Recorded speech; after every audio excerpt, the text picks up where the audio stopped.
The story of America's discovery is one of the most celebrated tales in the history of Western civilization. Children grow up hearing of Christopher Columbus, the daring navigator who crossed the unknown Atlantic Ocean in 1492 and revealed a new world to Europe.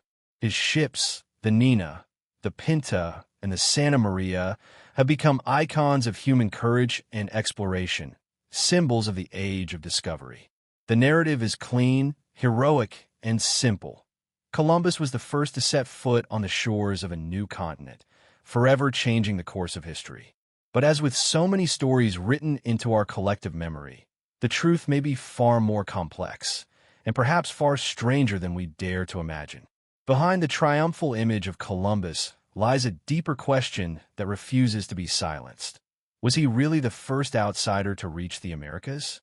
Long before his sails appeared on the horizon of the Caribbean, whispers had spread in the old world of lands that lay far to the west, across the great ocean. Tales of strange people, of abundant resources, of shores lined with forests and rivers, circulated among sailors and storytellers for centuries. What if Columbus's arrival was not a first encounter, but merely the final act in a drama that had been playing out for millennia, with cast members now erased from the official record? Mainstream history tends to close the book before such questions can even be asked. To challenge the narrative of Columbus as the sole discoverer of America is to step outside the boundaries of accepted scholarship. And yet, scattered across the globe, pieces of a puzzle seem to glimmer faintly. Old maps depicting coastlines centuries ahead of their time, inscriptions in languages no one can explain, legends of foreign strangers who came from the sea, and the haunting possibility that civilizations we thought were bound to the Mediterranean or the Nile may have once looked westward, daring to cross the expanse of the Atlantic. This mystery gains strength when we realize just how deeply humans have always hungered to explore. From the first time our ancestors lashed logs together into rafts, they set sail not only along rivers, but out onto the dangerous seas. To imagine that the great civilizations of the ancient world, the Egyptians, the Phoenicians, the Norse, or even the Malians of West Africa, would never have attempted to follow the ocean's currents westward seems almost contrary to human nature itself. The Atlantic, with its rhythms of wind and tide, has always been less of a barrier than a bridge. It carries anything caught in its embrace across, often with surprising speed. Could it really be that no one before Columbus allowed themselves to be carried by it, whether by accident or by design? For centuries, these questions have been silenced, reduced to curious footnotes in the margins of history books. But in recent years, a new light has begun to shine on the evidence, drawing connections between old artifacts and overlooked testimonies. The result is a picture of pre-Columbian America that is less isolated, more mysterious, and potentially more connected to the ancient world than we were ever taught to believe. And if this picture proves even partly true, it reshapes everything we think we know about history. Not just the history of the Americas, but of humanity itself. Imagine, for a moment, that the story is true. Imagine Carthaginian ships setting sail from North Africa, their sails catching the trade winds that push them westward. Imagine Norse longships, their hulls slicing through icy waters, stumbling upon unfamiliar shores rich with vines and rivers. Imagine African canoes carried on powerful currents to Brazil, or Irish monks seeking solitude in far-off lands, only to find that they were not alone. If such voyages happened, they were more than accidents. They were encounters, exchanges, and moments of contact that left ripples in myth, language, and even DNA. What was lost to history might remain preserved in the bones of ancient people, in the carvings on stone, or in the whispered memories of indigenous traditions that speak of gods who came from across the sea. But here lies the tension at the heart of this mystery. If so many fragments of evidence exist, why has the world remained so attached to the Columbus story? Perhaps the answer lies in power. The tale of Columbus is not only about discovery. It is about conquest. To admit that others came before him would disrupt the neat foundation of European colonization, challenging the very idea of the Americas as a new world. To acknowledge older contacts would mean acknowledging that the indigenous peoples of the Americas were not isolated primitives awaiting discovery, but active participants in a global web of connections long before Columbus claimed the land for Spain. Such a revelation undermines the myth of European superiority that justified centuries of empire. The erasure of pre-Columbian voyagers, then, may not be a mere accident of history.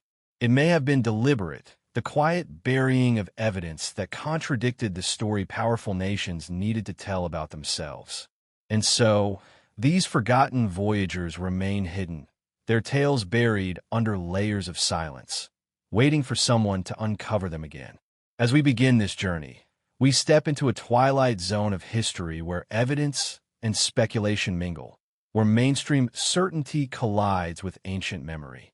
We will travel across oceans of time, tracing the footsteps of Norsemen, Phoenicians, Egyptians, Celts, Africans, and Asians, each said to have touched the shores of the Americas before Columbus.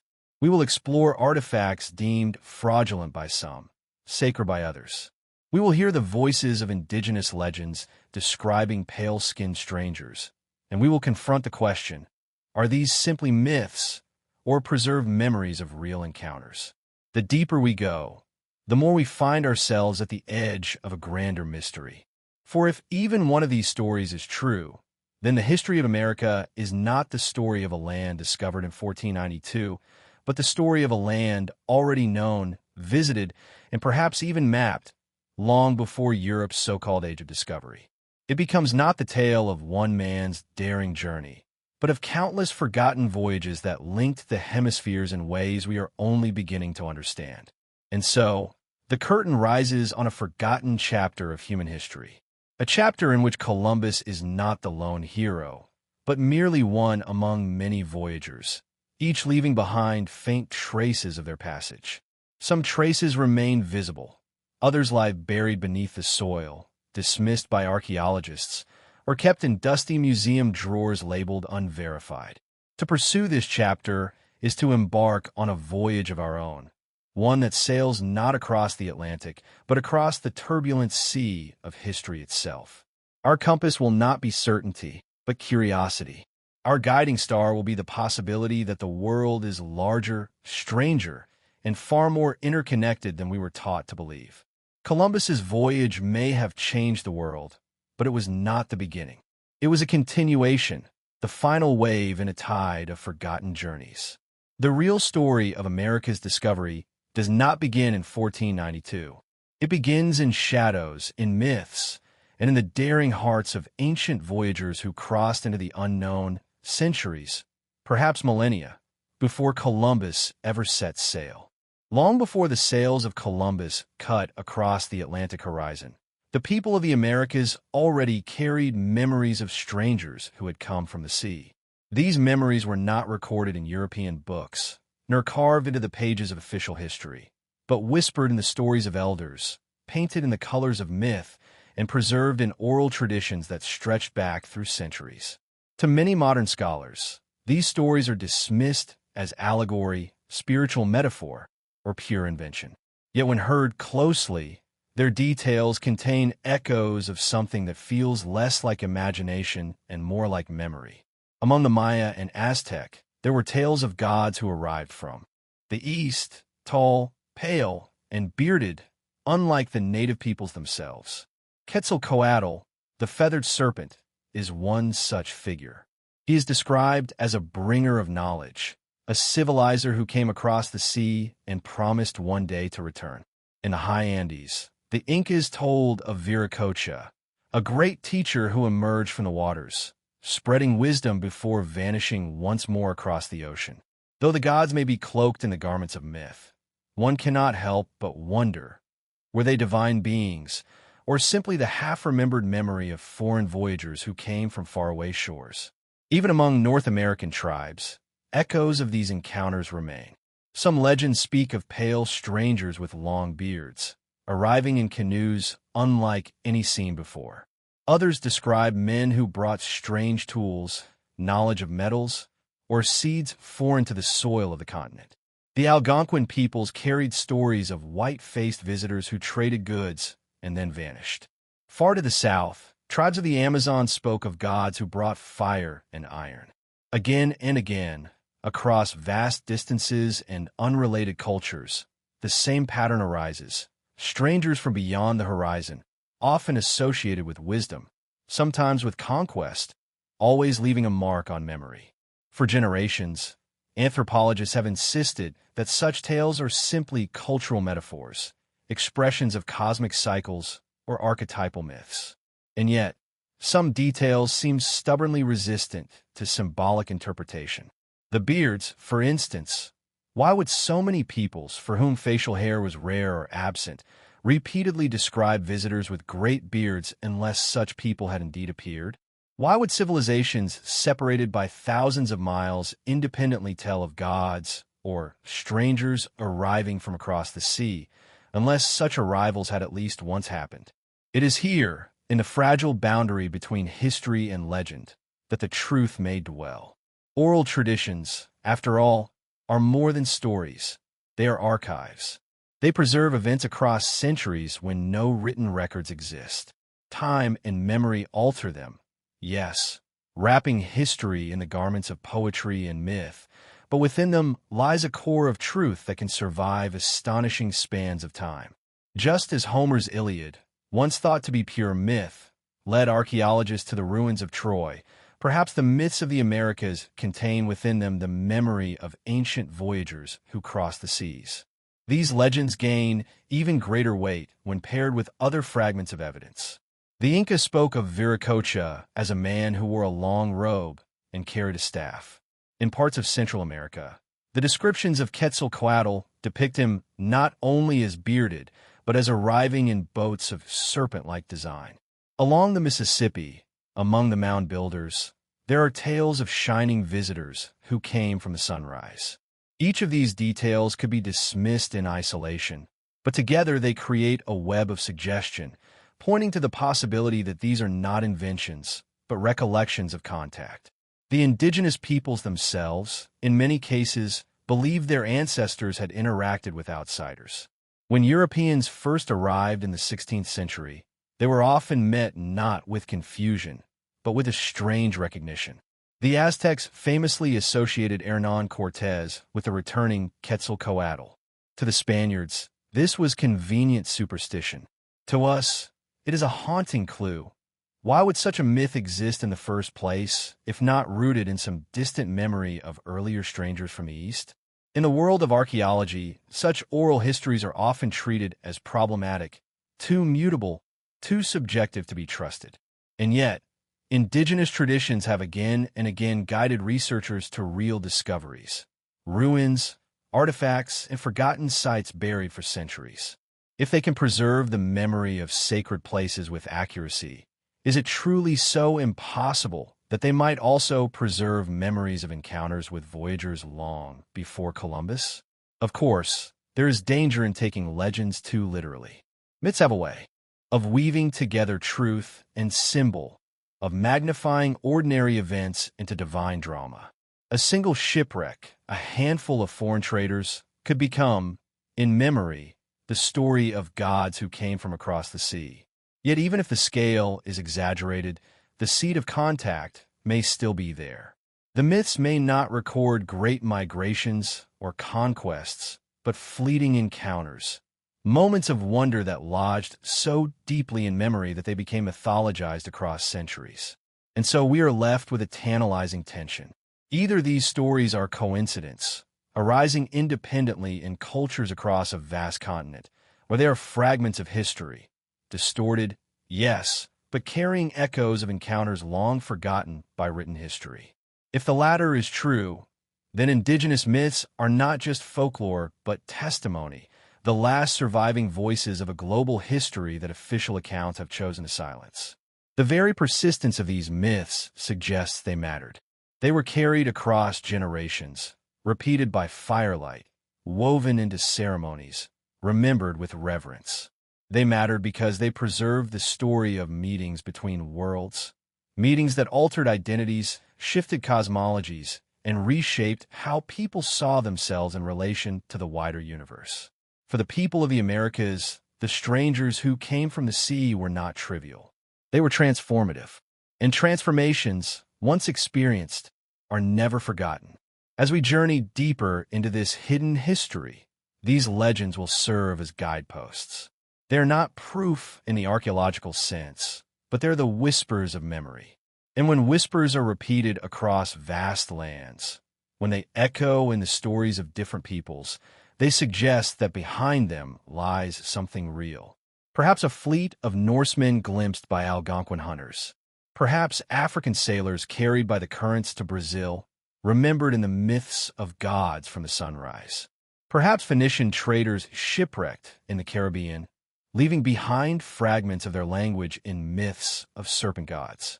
Each possibility lingers within the legends, waiting to be explored. The textbooks will tell us that Columbus discovered America. But the legends of America's first peoples hint at another truth, that long before his sails appeared, others had already crossed the oceans, leaving their shadows on the memories of those who lived here. The gods of myth may not have been gods at all, but voyagers, forgotten travelers whose stories survive not in books, but in the living memory of the people they met. If there is one pre-Columbian voyage that mainstream history reluctantly acknowledges, it is that of the Norsemen. Their story has always stood half in legend, half in fact, caught between the sagas of Iceland and the soil of North America. While Columbus's voyages were backed by royal charters and chronicled in official records, the Norse story comes to us in fragments, in weathered sagas whispered by skalds, in ruins buried under grass, in scattered artifacts that refuse to fit neatly into the narrative. Yet together, these fragments weave a haunting tale of Vinland, the land of wine, that may have been North America itself. The tale begins in the late 10th century, when the restless spirit of the Vikings had already carried them far across the northern seas. From their homelands in Norway and Denmark, they had carved settlements in Iceland, conquered parts of Ireland, raided the coasts of France, and even reached the cold shores of Greenland. It was from this edge-of-the-world colony that Leif Erikson, son of Eric the Red, heard stories of lands farther west. According to the sagas, a trader named Bjarni Herjolfsson, blown off course, had glimpsed wooded shores unknown to the Norse. Where Bjarni only gazed from a distance, Leif set out to explore. In the saga of the Greenlanders, Leif sails westward and discovers lands unlike the icy barrens of Greenland. First, he comes to a rocky, barren place he names Helioland, the land of flat stones, likely modern-day Baffin Island. Then to a forested coast, which he calls Markland, the land of woods, perhaps Labrador. Finally, farther south, he finds a rich and temperate land where grapes grow wild and wheat springs naturally from the ground. He names it Vinland. For centuries, scholars debated whether Vinland was real or a poetic invention. But in 1960, two archaeologists, Helga and Ingstad, uncovered the remains of a Norse settlement at Lance aux Meadows in Newfoundland, Canada. The discovery shook history. Here, at the northern tip of Newfoundland, lay the unmistakable ruins of Norse longhouses, thick-walled turf structures with stone hearths, unmistakably Scandinavian in design. The site proved beyond doubt that the Norse had crossed the Atlantic 5 centuries before Columbus. The sagas, once dismissed as myths, suddenly had flesh and bone. Yet the ruins also posed questions. The site seemed too small, too temporary, to match the thriving Vinland of the sagas. No vineyards grow in Newfoundland, nor does wheat spring naturally from the soil.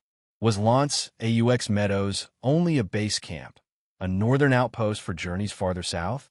Some scholars believe the Norse pressed deeper into North America, reaching as far as New England or even beyond.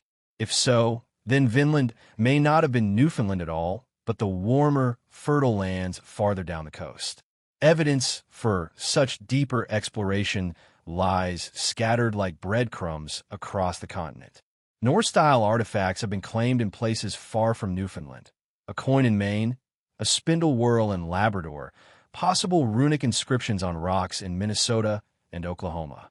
Each discovery is controversial, often dismissed as forgeries or misinterpretations. Yet the sheer spread of such claims fuels a tantalizing possibility. Perhaps the Norse ventured farther than we know, leaving only faint traces behind. The sagas themselves support this idea. They describe encounters with indigenous peoples, whom the Norse called the Skraelings. These were not brief meetings but interactions, sometimes peaceful, often violent. The sagas recount trading furs, weapons, and milk with the Skraelings, but also bloody clashes in which Norsemen were driven back to their ships. If such stories are true, they mark some of the first meetings between Europe and the Americas. What memories of these encounters might survive, not only in Norse saga, but in indigenous legend? Could some of the stories of pale-skinned strangers, preserved in native traditions, be memories of Viking visitors? The mystery deepens when we consider the Norse talent for navigation. They were among the finest sailors of the medieval world, their longships capable of carrying them across vast distances with astonishing speed. They used the sun, stars, and possibly even lodestones to chart their way. For men who had already reached Iceland, Greenland, and even glimpsed the edge of North America, it is hardly unthinkable that they might have sailed farther, mapping stretches of the coastline unknown to Europeans for centuries. And yet, for all their daring, the Norse presence in America seems to have vanished like smoke. The settlements did not last. The sagas tell of hardship, of hostility from the Skraelings, of journeys too long and dangerous to sustain. The Greenland colonies themselves eventually withered, cut off by climate change and shifting trade routes. Vinland faded into legend, preserved only in story until its faint remains were unearthed centuries later. Still, one cannot escape the feeling that the Norse left a greater mark than we know. Did their voyages inspire later maps, the mysterious medieval charts that seemed to show the American coastline before Columbus? Did they carry tales back to Europe of lands across the ocean, tales that filtered through generations until reaching the ears of men like Columbus? Some suggest Columbus himself may have known the sagas, or at least rumors of Vinland, and that they shaped his conviction that lands lay waiting to the west. If so, then even though the Norse settlements failed, their shadow lingered, nudging history toward its fateful course. What remains most haunting is the silence. The sagas describe lands rich with resources, rivers teeming with salmon, forests thick with timber, lands far more abundant than Greenland.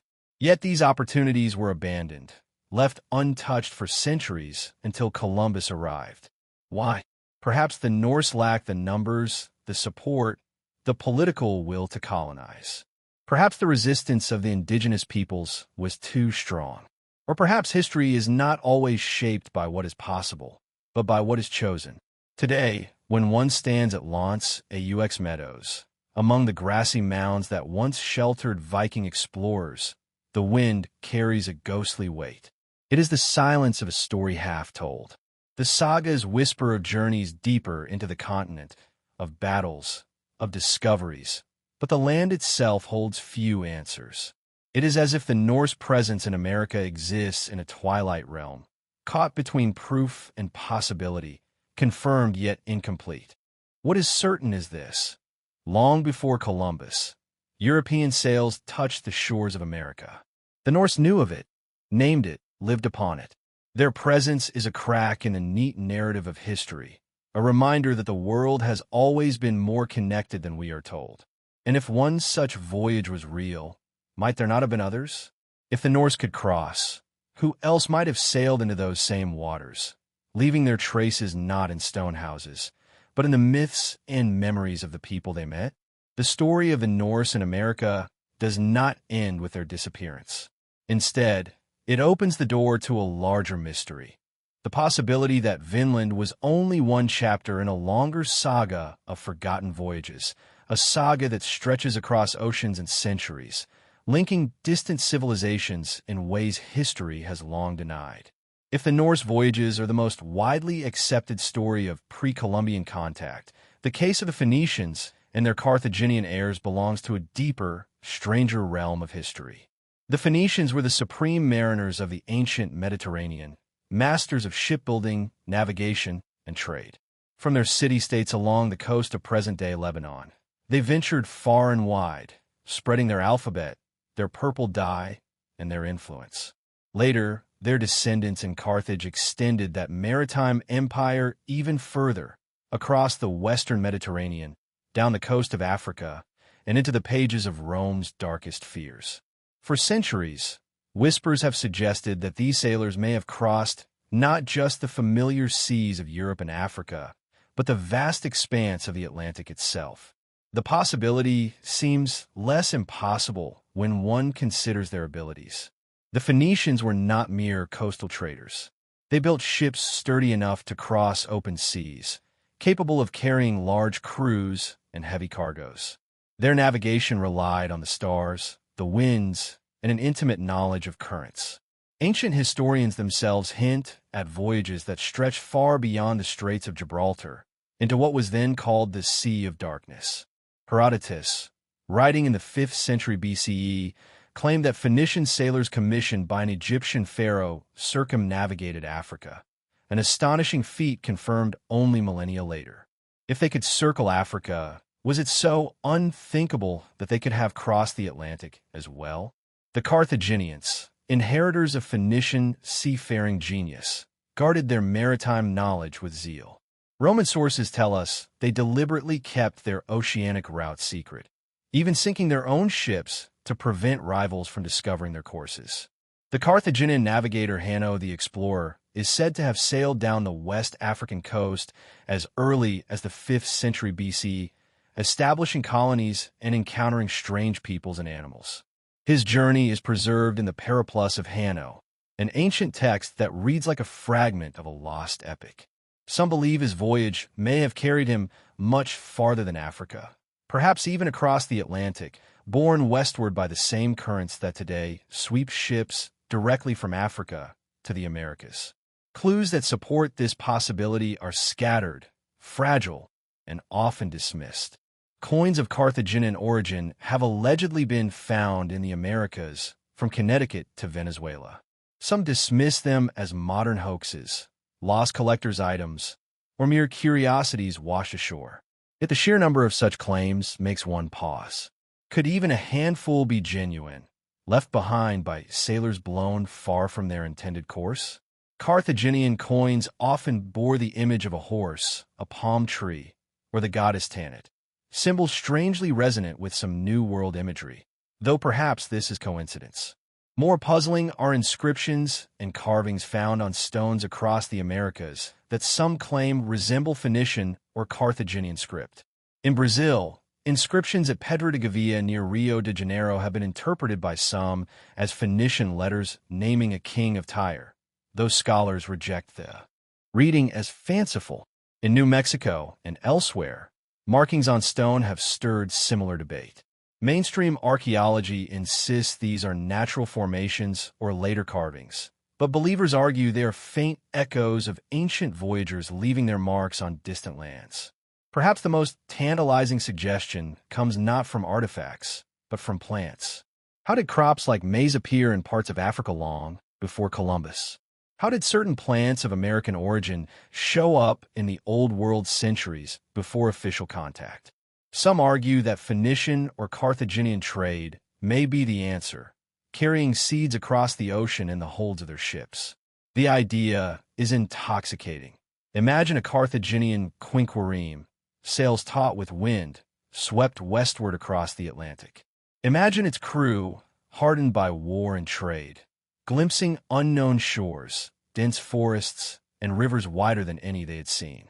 Would they have returned home to tell of it, or would they have vanished in a legend, lost to storms, hostile encounters, or the silence of distance? One reason such voyages, if they occurred, remain hidden may be deliberate suppression. Rome, after all, did everything it could to erase Carthage from memory. After the Punic Wars, Carthage was razed, its libraries destroyed, its knowledge scattered or lost. If records of Atlantic voyages existed, they may have perished in those flames, leaving behind only scattered hints. History, as always, is written by the victors, and the victors had no interest in preserving Carthaginian achievements. Yet the ocean itself remembers.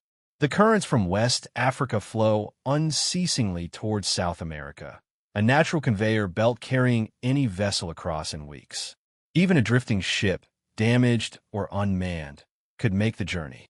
4 skilled sailors like the Carthaginians, armed with knowledge of wind and tide, such a crossing may have been not only possible, but inevitable. Skeptics dismiss these theories as fanciful, pointing to the lack of definitive artifacts, the absence of unambiguous inscriptions, the dangers of projecting connections where none exist. And yet, the skeptics cannot erase the allure of the question. For every dismissed coin, there is another that resists easy explanation. For every supposed inscription deemed fake, there is one whose patterns linger like a whisper of recognition. For every plant, every legend, every fragment, there is the haunting possibility that we are glimpsing the edges of a forgotten truth. What is certain is that the Phoenicians and Carthaginians were capable of the journey. The question is not whether they could have crossed the Atlantic, but whether they did. And if they did, what traces remain? Were they fleeting visitors, their voyages forgotten even in their own time, or were they more than that? Unacknowledged pioneers whose journeys to the New World were erased by the tides of conquest and the silence of history? The story of Carthaginian and Phoenician contact with America may never be proven to the satisfaction of conventional history. But as long as the ocean winds blow westward, as long as fragments of coins glimmer in the soil, as long as legends whisper of strangers arriving from the sea, the possibility will remain. And in that possibility lies a haunting truth, that the world was smaller, more connected, and far more mysterious than we have been taught to believe. Among the most provocative and controversial theories of pre-Columbian contact are those that suggest the Egyptians themselves may have crossed the Atlantic long before Columbus. To most, it seems almost impossible.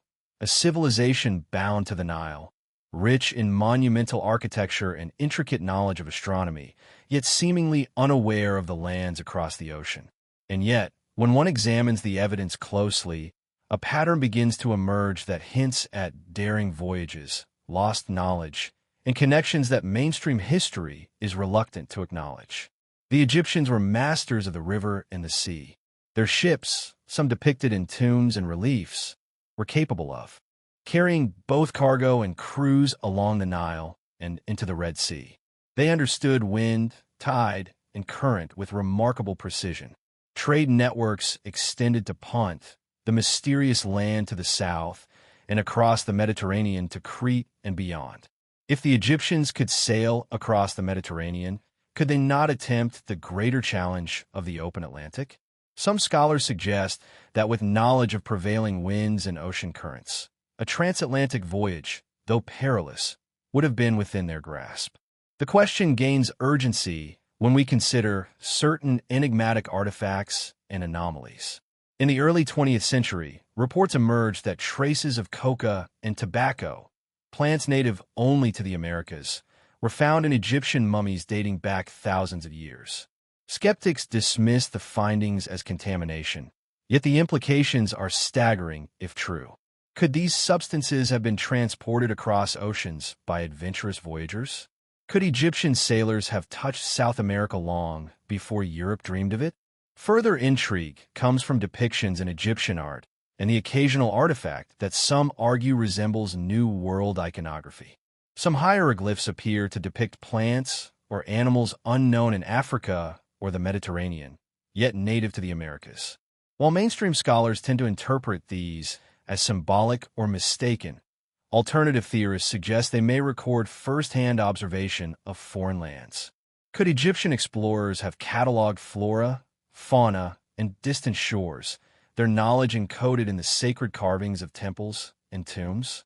The evidence becomes more tantalizing when we examine the timing of Egypt's most adventurous periods. During the Old and Middle Kingdoms, pharaohs organized massive expeditions to Punt and beyond. It was an era when seafaring was not only a skill, but a statement of power and prestige. Rulers commissioned fleets capable of traversing great distances, bringing back exotic goods to display their reach and influence. In such a climate of ambition, could there have been individuals daring enough to push further, to follow currents westward into the unknown? Some researchers point to ancient myths and legends as additional clues. Egyptian mythology often speaks of distant lands across waters, places where gods journey and return with knowledge. Could these stories encode memories of real voyages, repeated over centuries and transformed into myth?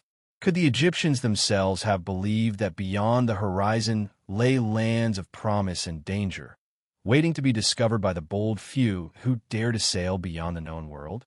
Skeptical voices remind us that proof remains elusive. There are no Egyptian settlements, no undeniable artifacts, no inscriptions unequivocally placing them in the Americas. And yet, in the shadows between certainty and speculation, the anomalies linger. Small statuettes, unusual carvings, and reports of mysterious mummies stir the imagination. They are fragments of a story that might have existed, erased over millennia by the sands of time and the limitations of preservation. One particularly fascinating line of inquiry involves botanical evidence. The presence of maize, potatoes, and other American crops in the Old World before Columbus remains contested but intriguing. Could early contact with transoceanic voyagers explain such anomalies? Even if these contacts were sporadic and undocumented, the possibility suggests that the ancient Egyptians may have glimpsed lands across the Atlantic, learned of new plants, and perhaps returned with their observations encoded in religious or ceremonial contexts. The idea of Egyptians on the Atlantic challenges our sense of history. The prevailing narrative paints them as a civilization confined to the Nile Valley, monumental yet provincial. But consider this. They built structures aligned with the stars, organized vast riverine expeditions, and transported obelisks weighing hundreds of tons with remarkable ingenuity. A people capable of such feats could scarcely be imagined. Incapable of crossing an ocean with careful planning, knowledge of currents, and determination. Some theorists even speculate about lost knowledge, ancient Egyptian understanding of navigation, geography, and astronomy that has not survived in our modern records. Could it be that certain techniques, perhaps too sacred or practical for general record, enabled daring voyages westward? The thought is intoxicating. Fleets of Egyptian ships, carved with sacred symbols, guided by the stars, making their way to lands beyond the horizon, their crews recording observations that would vanish with the passage of time. And what are the cultural echoes that might suggest contact? Mesoamerican pyramids, sun cults, and ritual practices bear faint resemblance to Egyptian forms. While such comparisons are highly speculative and controversial, the similarities provoke thought. Could they reflect independent development, or might they be faint traces of knowledge carried across oceans, transmitted by voyagers who sailed before recorded history took shape in Europe? If the Egyptians did reach the Americas, the consequences are profound. It suggests a history of human endeavor far more interconnected than textbooks acknowledge. It implies that knowledge, technology, and culture may have flowed across the Atlantic centuries before Columbus. It raises the tantalizing possibility that the Old World and the New were not entirely separate, but linked by daring voyagers whose stories were buried, distorted, or transformed into myth. Yet, perhaps the most compelling aspect of this theory lies not in proof, but in possibility. History often remembers the loud, documented, and official achievements, while countless voyages, discoveries, and encounters vanish into obscurity. The Egyptians, with their obsession for monumental record-keeping, may have had their own reasons for keeping certain voyages secret, ritual, power, or prestige. And even if they did not leave physical evidence, the ocean currents themselves remember, carrying whispers of distant adventures from one shore to another. Ultimately, the notion of Egyptian voyagers in the Americas asks us to reimagine history. It challenges the boundaries of what is possible, compelling us to consider the ingenuity, daring, and curiosity of civilization often dismissed as bound to its river. It invites us to ponder a world in which the Atlantic was not an insurmountable barrier, but a passageway, a conduit of human ambition and exploration. And in doing so, it sets the stage for a larger question that threads through all pre-Columbian voyages.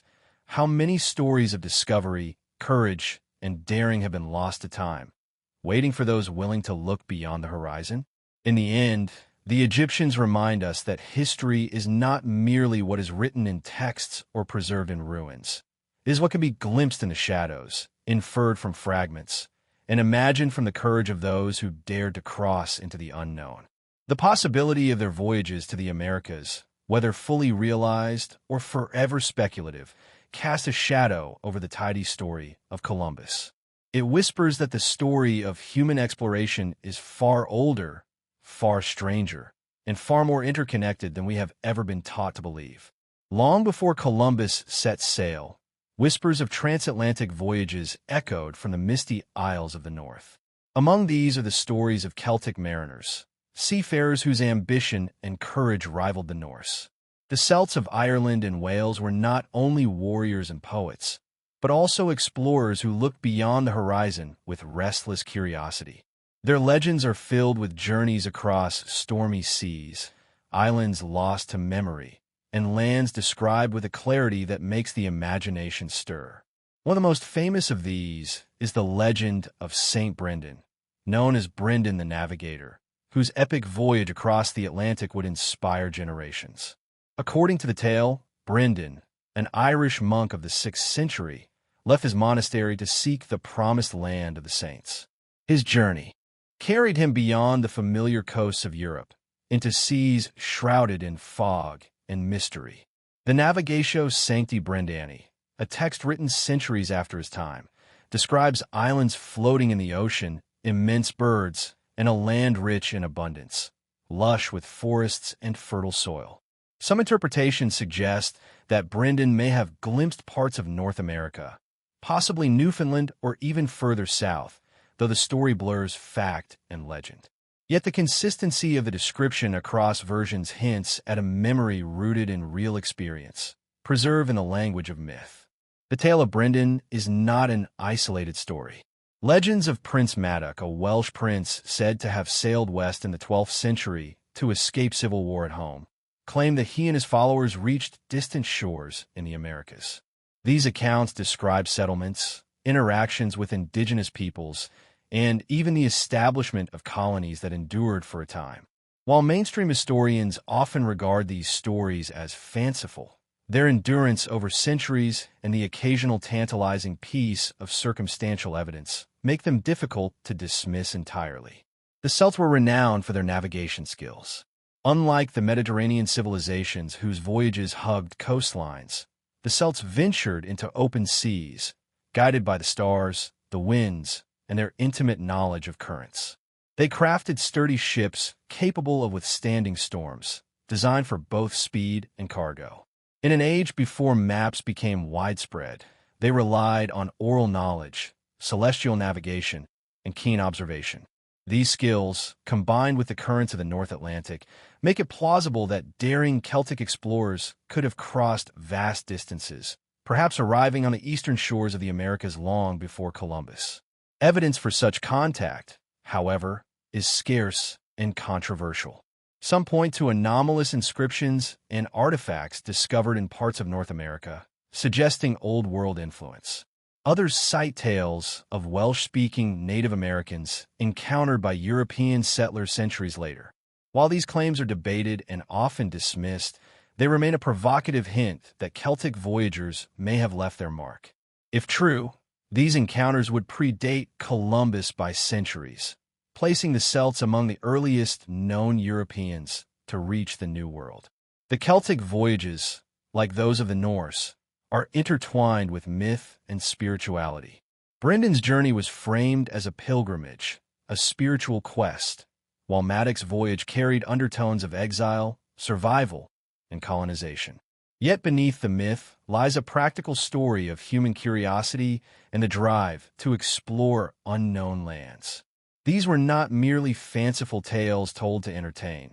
They were narratives that preserved knowledge, encoded in legend to survive the passage of centuries.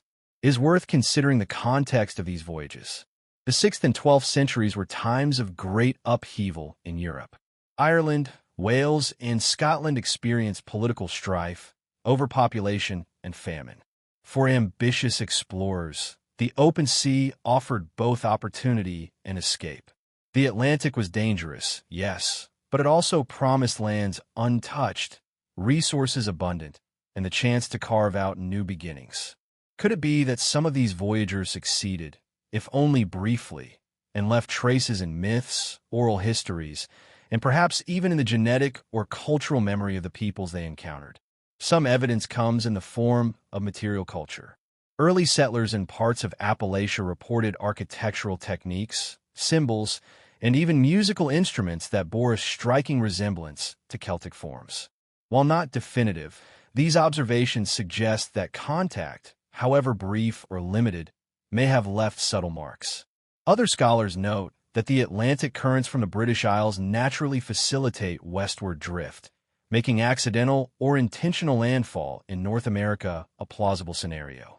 A small fleet could have been carried across, arriving in unfamiliar lands, shaping legends in ways that would endure long after the voyagers themselves had vanished.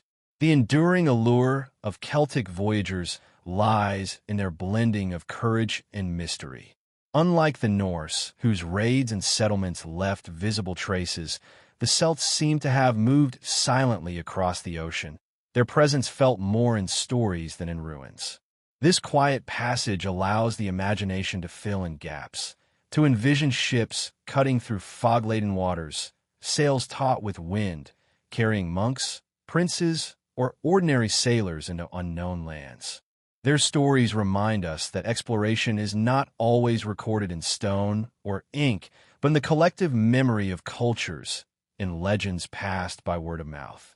And yet, the Celts' voyages also underscore a recurring theme in the history of pre-Columbian exploration: the tension between possibility and proof.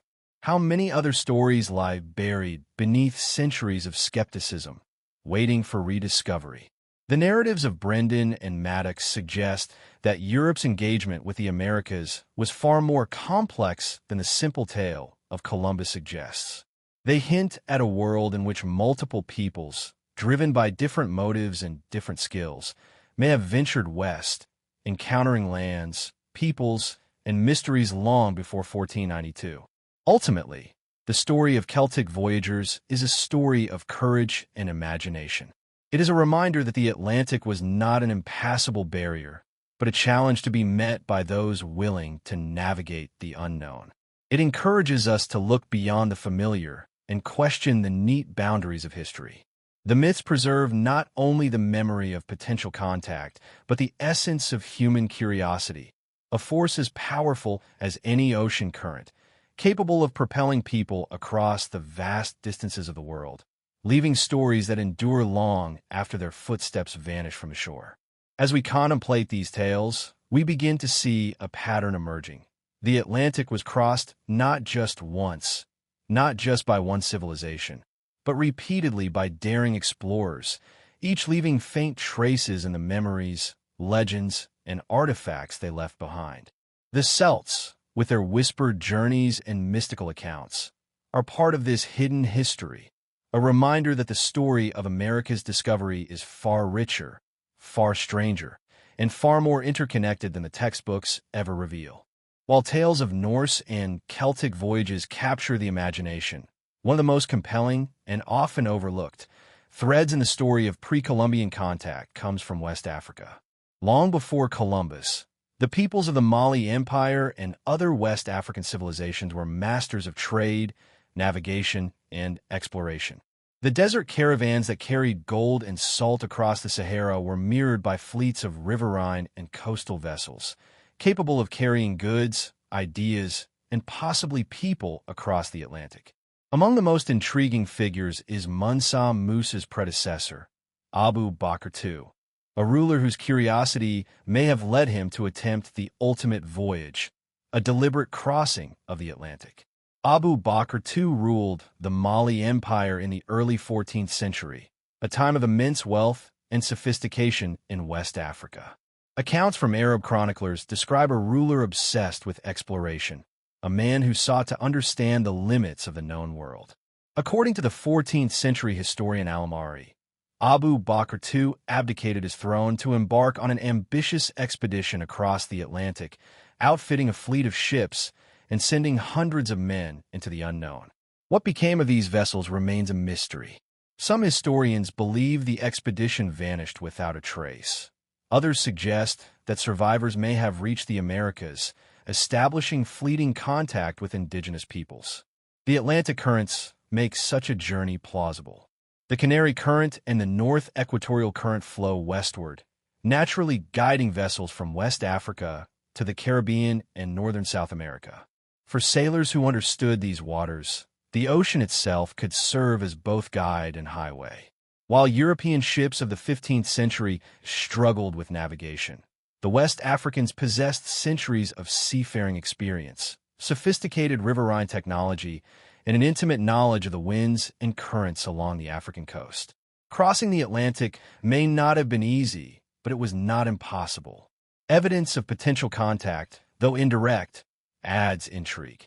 Certain crops, such as the bottle gourd and possibly other plants, appear in the Americas prior to Columbus, suggesting some transoceanic transfer. Could they have arrived aboard West African vessels, carried westward by skilled navigators like Abu Bakr II and his crews? Other tantalizing hints come from cultural parallels, similarities in certain motifs, symbols, or craftsmanship that appear in West Africa and parts of the Americas. While skeptics argue coincidence, the patterns are curious enough to raise questions that mainstream history has largely ignored. One of the most fascinating aspects of Abu Bakr II's voyage is its ambition.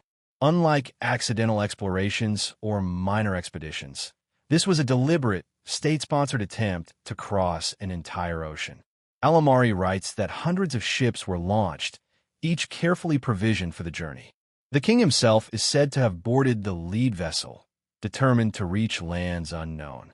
If these ships reached the Americas, even a fraction, they would represent the earliest recorded organized transatlantic expedition, an achievement that predates Columbus by more than a century.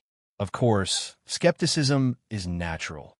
No physical settlements or definitive archaeological evidence of West African presence in the Americas has been universally accepted.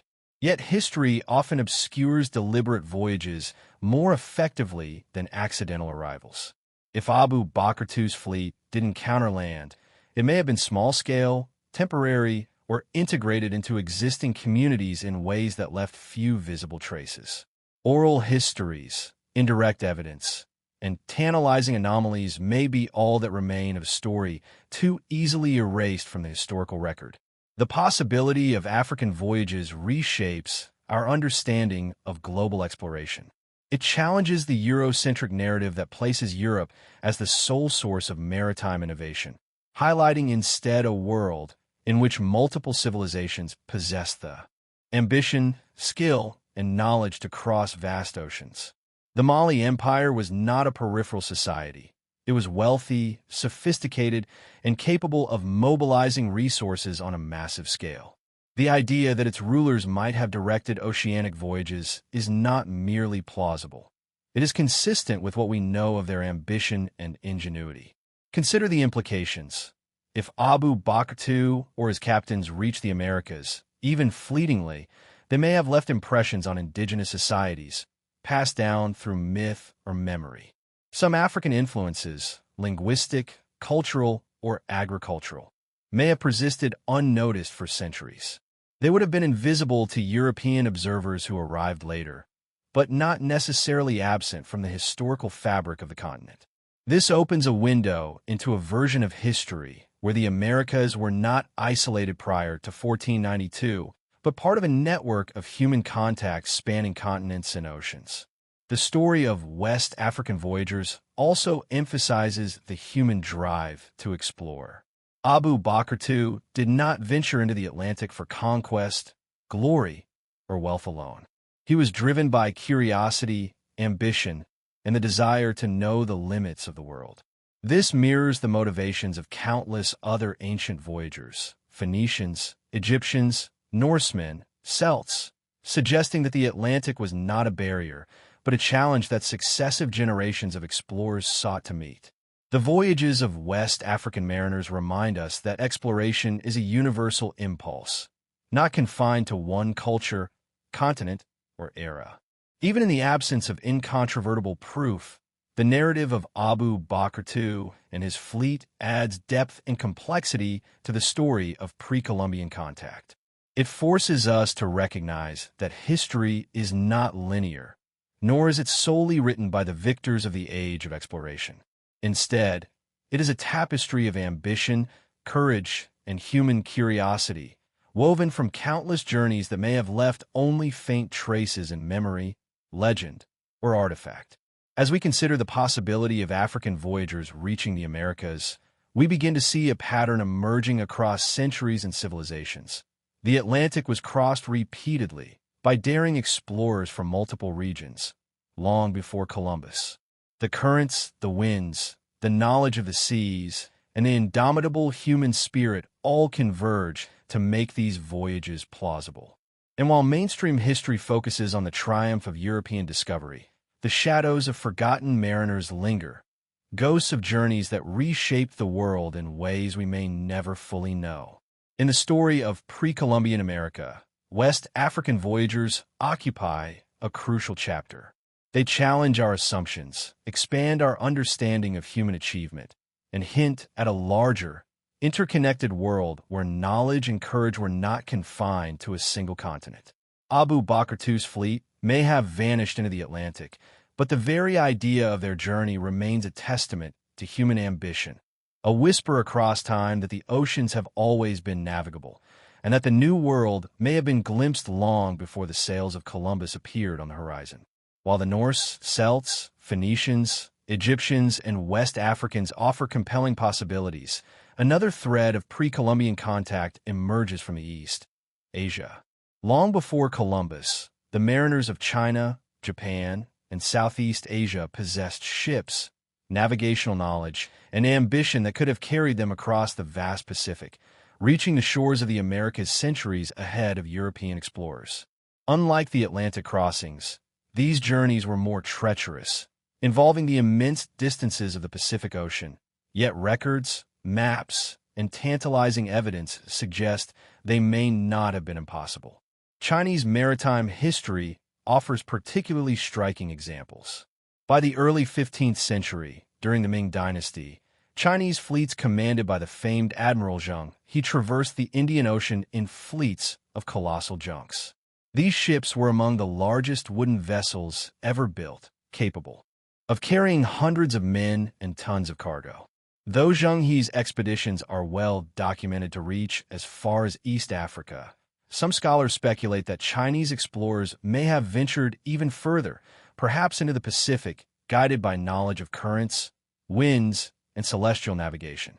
The Pacific, though vast, was not impenetrable to skilled mariners. Some of the most intriguing evidence comes from the legends of indigenous peoples along the western coasts of the Americas. Among the native peoples of California, for example, there are stories of pale, Asian-like visitors who arrived in ships, bringing knowledge of agriculture, metalwork, and new foods. Along the coasts of Mexico and Central America, tales of tall, pale strangers with unusual garments and knowledge of distant lands echo the arrival of visitors from across the sea. While oral histories are not proof in the conventional sense, they often preserve kernels of truth that survive when written records are absent. Archaeological anomalies further spark speculation. Some artifacts in coastal Mexico and Peru resemble Asian tools or designs. Certain stone carvings, pottery techniques, and architectural forms bear resemblance to Asian counterparts, though mainstream scholars attribute these to coincidence or independent invention. The question persists: could these similarities reflect actual contact, rather than mere parallel development? For centuries, the idea seemed implausible, but if Chinese or other Asian mariners did reach the Americas, even fleetingly, such traces would be all that remained. The Pacific currents themselves offer tantalizing clues. The Kuroshio current flows from the east coast of Asia toward the west coast of North America, creating a natural passage that could have carried vessels westward. Drift voyages were not uncommon, and a skilled navigator could have used the winds, currents, and knowledge of monsoon patterns to make the journey intentionally. The ocean, while vast, does not act as an impenetrable barrier. It is a highway for those bold enough to master its rhythms. The Japanese also left hints of maritime exploration. Ancient Japanese texts speak of voyages beyond familiar waters, sometimes involving trade with distant lands. Though these accounts are often vague, the combination of advanced shipbuilding and navigational skill in East Asia makes the idea of Pacific crossings plausible. Even if such voyages were accidental or exploratory rather than systematic, the result would have been contact with distant peoples and lands. Some researchers point to botanical and cultural evidence. Crops such as sweet potatoes, native to South America, appear in Polynesia centuries before European contact. The distribution of these plants suggests that seeds traveled across thousands of miles of ocean, possibly carried by voyagers or drift. Could Asian sailors have inadvertently facilitated these transfers, planting the seeds of exchange long before Columbus arrived? The implications are extraordinary, suggesting a web of human interaction that spans oceans, cultures, and centuries. Historical texts add further intrigue. Certain maps from Asia depict lands far to the east, beyond the known coastlines of China and Japan. Some interpret these as speculative or mythical islands, yet others argue they reflect knowledge of distant lands observed by voyagers. If so, the possibility arises that pre-Columbian Asia had at least glimpses of the Americas, creating a record of exploration that has largely been lost to time. The cultural impact of potential Asian contact may also be found in art, religion, and technology. Similarities in weaving patterns, metallurgical techniques, and ceremonial practices between Asia and the Americas have been noted by some scholars. While mainstream archaeology often attributes these to coincidence, the convergence of multiple hints, oral histories, artifacts, botanical evidence, and currents suggest the need for a broader, more open-minded investigation. If Asian mariners reached the Americas before Columbus, their voyages would have been transformative in ways that leave only subtle traces. They may have introduced new crops, knowledge of metallurgy, or spiritual ideas. They may have exchanged goods or established fleeting settlements, leaving memories preserved in the stories and myths of indigenous peoples. And even if no permanent colony survived, the fact of their arrival would challenge conventional narratives of discovery, emphasizing a world connected by human ambition and the mastery of the seas.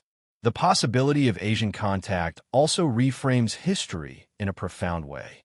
It suggests that exploration was not the exclusive domain of Europe, but a shared human endeavor, undertaken by multiple civilizations simultaneously. While Columbus is credited with discovering the New World for Europe, the Pacific may have already been traversed by mariners from Asia, leaving only faint traces in memory, myth, and material culture. Ultimately, the story of Asian mariners reminds us that oceans are not barriers but opportunities. Human ingenuity, courage, and curiosity have repeatedly overcome distances that seem insurmountable. The Pacific, vast and mysterious, may have been crossed long before the age of discovery. Its shores visited by sailors whose names have been lost, whose achievements were unrecorded, yet whose presence lingers faintly in the myths, artifacts, and legends of the New World. In contemplating these possibilities, a pattern emerges. Multiple civilizations, Norse, Celtic, Phoenician, Egyptian, West African, and Asian, each ventured into unknown seas, each left whispers of contact across oceans. The discovery of the Americas may not have been a single moment, but the culmination of centuries of exploration, courage, and human ingenuity. And as we piece together these disparate threads, we begin to glimpse a history far more complex, interconnected, and extraordinary than the story we have been taught. As we trace the threads of pre-Columbian voyages, from Norse explorers to Asian mariners, a pattern of tantalizing anomalies emerges, hinting that human contact with the Americas was far richer and more complex than conventional history admits. Across continents, scattered artifacts, enigmatic inscriptions, and mysterious objects challenge the neat boundaries of accepted chronology. Some of these finds are small and easily dismissed. Others are so extraordinary that they continue to provoke heated debate among historians, archaeologists, and enthusiasts alike. Together, they form a shadow history, a network of evidence that demands closer scrutiny. One of the most famous of these anomalies is the so-called Kensington runestone, discovered in Minnesota in the late 19th century. Inscribed with runes, it allegedly describes a Norse expedition reaching deep into the interior of North America, far beyond the coastal settlements at L'Anse-aux Meadows. Skeptics argue that it is a hoax, yet linguistic analyses and the context of discovery have led some scholars to entertain the possibility that it preserves a genuine memory of early exploration. If authentic, the stone represents not just a physical trace, but a bridge between myth and reality, hinting at journeys that mainstream narratives refuse to acknowledge. Equally enigmatic are the reports of ancient coins, tools, and metallic objects found in locations that appear to defy chronology. Phoenician and Carthaginian coins have allegedly surfaced in South and Central America, while Egyptian-style artifacts have been reported along the coasts of the Americas. Mainstream archaeologists typically dismiss these as misplacement, contamination, or modern forgery. Yet the sheer number of claims, spread across different regions, creates a puzzle that is difficult to ignore. Even if only a fraction are authentic, they point to contact between civilizations separated by oceans, contact that has been lost or erased from the official record. Stone inscriptions and carvings provide another layer of mystery. In places like Brazil, Mexico, and the southwestern United States, markings have been found that bear resemblance to Old World scripts, Phoenician, Celtic, or Norse. Critics argue that these are either natural formations or coincidental symbols, but the persistence of similar patterns across disparate regions suggests a deeper story. Could these carvings represent messages left by voyagers, warnings, or simply records of observation? If so, they offer tantalizing glimpses of a transoceanic network of contact long before Columbus. Botanical evidence further complicates the narrative. Plants native to the Americas, such as maize, potatoes, and coca, appear in parts of Africa, Asia, and even the Middle East before documented European contact. Conversely, Old World plants, like certain grains or legumes, appear in the Americas in pre-Columbian contexts. While some of this could result from natural dispersion or later trade, the patterns are intriguing. They suggest that goods, seeds, and perhaps even knowledge traveled across oceans, carried by voyagers whose journeys have left little else behind. Other artifacts hint at advanced skills or knowledge transferred across continents. Some metallurgical items found in the Americas resemble Old World techniques. Certain pottery styles, architectural forms, and artistic motifs appear strikingly similar to those from Africa, Europe, or Asia. Mainstream explanations often rely on coincidence or independent invention. Yet when viewed collectively, the anomaly suggests that early explorers may have exchanged ideas and practices, leaving subtle but enduring marks. Even the legends and myths of indigenous peoples hold traces of these encounters. Many Native American stories speak of pale or foreign visitors arriving in boats, bringing strange gifts, knowledge, or warnings. In the Great Lakes region, tales describe encounters with tall, bearded men who wore armor. Along the Pacific coast, myths recount pale-skinned strangers with unusual skills. While it is impossible to definitively prove these stories reference actual contact, the consistency of these narratives across time and geography is striking. Oral traditions, preserved for centuries, often encode memory in symbolic language, leaving clues for those willing to look closely. A particularly fascinating category of artifacts involves so-called out-of-place objects. These include carved stones, figurines, and tools that resemble Old World counterparts, yet appear in contexts that predate Columbus. While mainstream archaeology often rejects them as anachronistic, the anomalies persist. Each object challenges the notion of isolation, suggesting that human history is far more interconnected than conventional narratives allow. They are fragments of stories, faint echoes of voyages that remain largely invisible in the historical record. The significance of these anomalies extends beyond mere curiosity.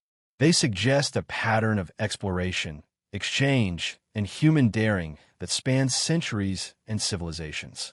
The Norse, Phoenicians, Egyptians, Celts, West Africans, and Asians may all have contributed to a hidden network of contact with the Americas, leaving behind artifacts, inscriptions, and stories that defy simple explanation. Each anomaly, taken alone, may seem trivial. Taken together, they form a web of evidence that demands a re-evaluation of pre-Columbian history. What is perhaps most striking is the persistence of these anomalies despite centuries of academic scrutiny. Scholars often dismiss them, yet new discoveries continue to emerge, challenging assumptions and inviting debate. The very act of dismissal suggests a tension between established historical narratives and the tantalizing evidence of hidden voyages. It raises questions about whose history is remembered, whose stories are told, and whose accomplishments are left unacknowledged.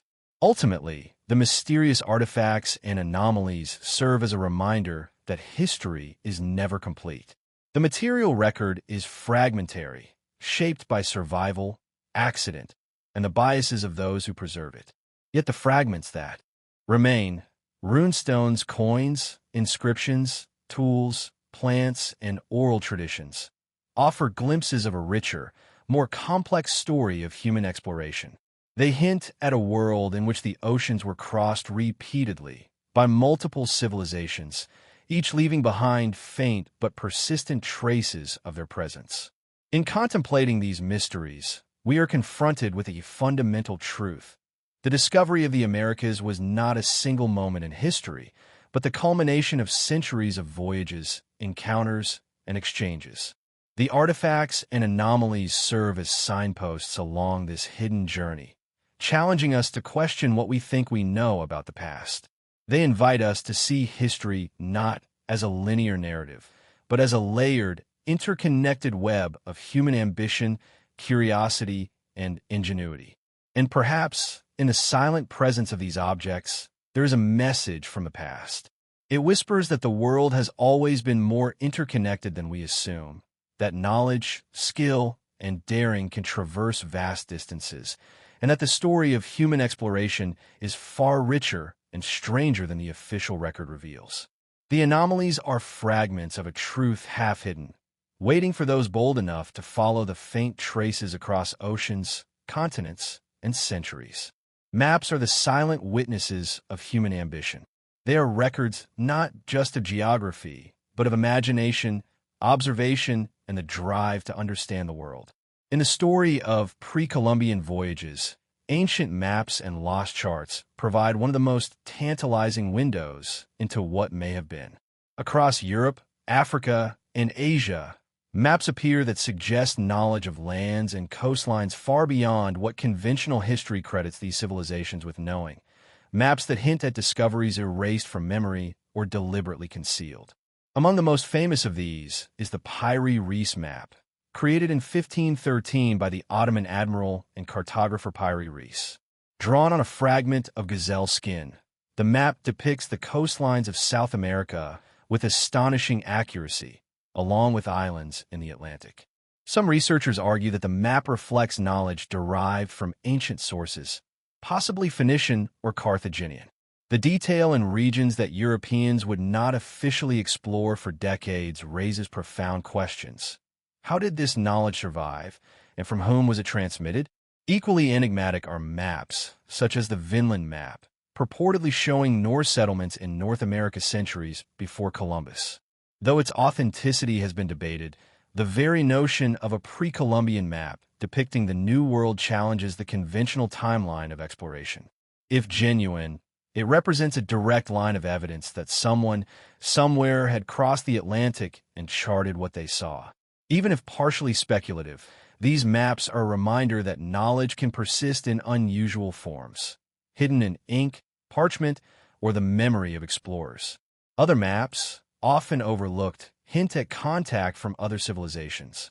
Certain medieval European charts depict islands and coastlines far to the west, sometimes labeled with names that do not correspond to known geography. Some scholars suggest these represent knowledge of the Atlantic gleaned from earlier mariners, Phoenicians, Egyptians, or even Chinese explorers. The consistency of these depictions across different cartographic traditions suggests that some real observation may underlie the apparent fantasy. Lost charts, destroyed libraries, and deliberately suppressed records add another layer to the mystery. The Carthaginians, for example, are known to have guarded their maritime knowledge zealously, and Rome's destruction of Carthage may have obliterated evidence of Atlantic voyages. Similarly, Chinese records of long-range maritime exploration were partially lost during the Ming dynasty's withdrawal from oceanic voyages, erasing centuries of navigational expertise. In such cases, maps and charts that survived, even in fragments, may preserve glimpses of a hidden history. The implications of these maps extend beyond simple geography. They suggest a transmission of knowledge across civilizations, linking Phoenicians, Norsemen, Asians, and perhaps others. Trade, exploration, and curiosity could have carried information from one culture to another, encoded in maps, sketches, or oral knowledge. The act of charting an unknown coast was itself an assertion of presence, a way of saying, "We have been here, we have seen this land." And even if the details were imperfect, the intention and the knowledge behind these maps speak to human ingenuity and daring. Consider also the strange accuracy of certain features. Some maps depict coastlines and islands that align closely with modern geography, despite being drawn centuries before systematic surveying. Others show details that correspond to areas now submerged or altered, hinting at observation of a landscape different from what exists today. Could these be remnants of real voyages, observations made by travelers who crossed oceans and returned, or by those who perished, leaving only cartographic traces behind? The mystery is compelling. Maps also reflect the tension between secrecy and revelation. Ancient civilizations understood the power of geographic knowledge. To reveal the location of distant lands could mean economic advantage, military risk, or the loss of prestige. Carthaginian, Phoenician, and even Egyptian navigators may have deliberately obscured routes and features to protect their interests. Maps, in this sense, become both records of discovery and instruments of control, containing truths that are only partially visible to modern eyes. The Ptolemaic maps of the Mediterranean and beyond provide another fascinating case. Claudius Ptolemy, the 2nd century Greek geographer, compiled knowledge from numerous sources, some of which are now lost. His maps depict lands that may correspond to unexplored regions, suggesting access to knowledge from voyagers whose names have vanished. Similarly, certain 15th century European portolan charts show Atlantic islands in positions difficult to reconcile with known discoveries, hinting at the survival of older navigational intelligence. Finally, the very survival of these maps is a story of chance and curiosity. Many were preserved in monasteries, private collections, or royal archives. Others were rediscovered centuries later, generating excitement and debate. Each map, fragment, or chart is a message from the past, a whisper of voyages that defy conventional history. They remind us that human exploration is not a single story, but a tapestry of journeys, observations, and records, some lost, some hidden, and some waiting to be interpreted. In contemplating these ancient maps and lost charts, we begin to understand the enormity of what may have occurred. The Atlantic, the Pacific, and the coasts of the Americas were not blank spaces awaiting Columbus. They were landscapes glimpsed, charted, and remembered by multiple civilizations over centuries. The maps we hold today may represent the faint echoes of those voyages, preserving fragments of knowledge that could reshape our understanding of pre-Columbian contact. Maps are more than mere tools.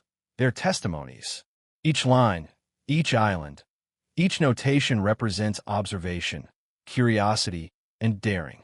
They connect civilizations, hint at voyages lost to time, and suggest that the discovery of the Americas was not a singular event, but the culmination of centuries of human exploration.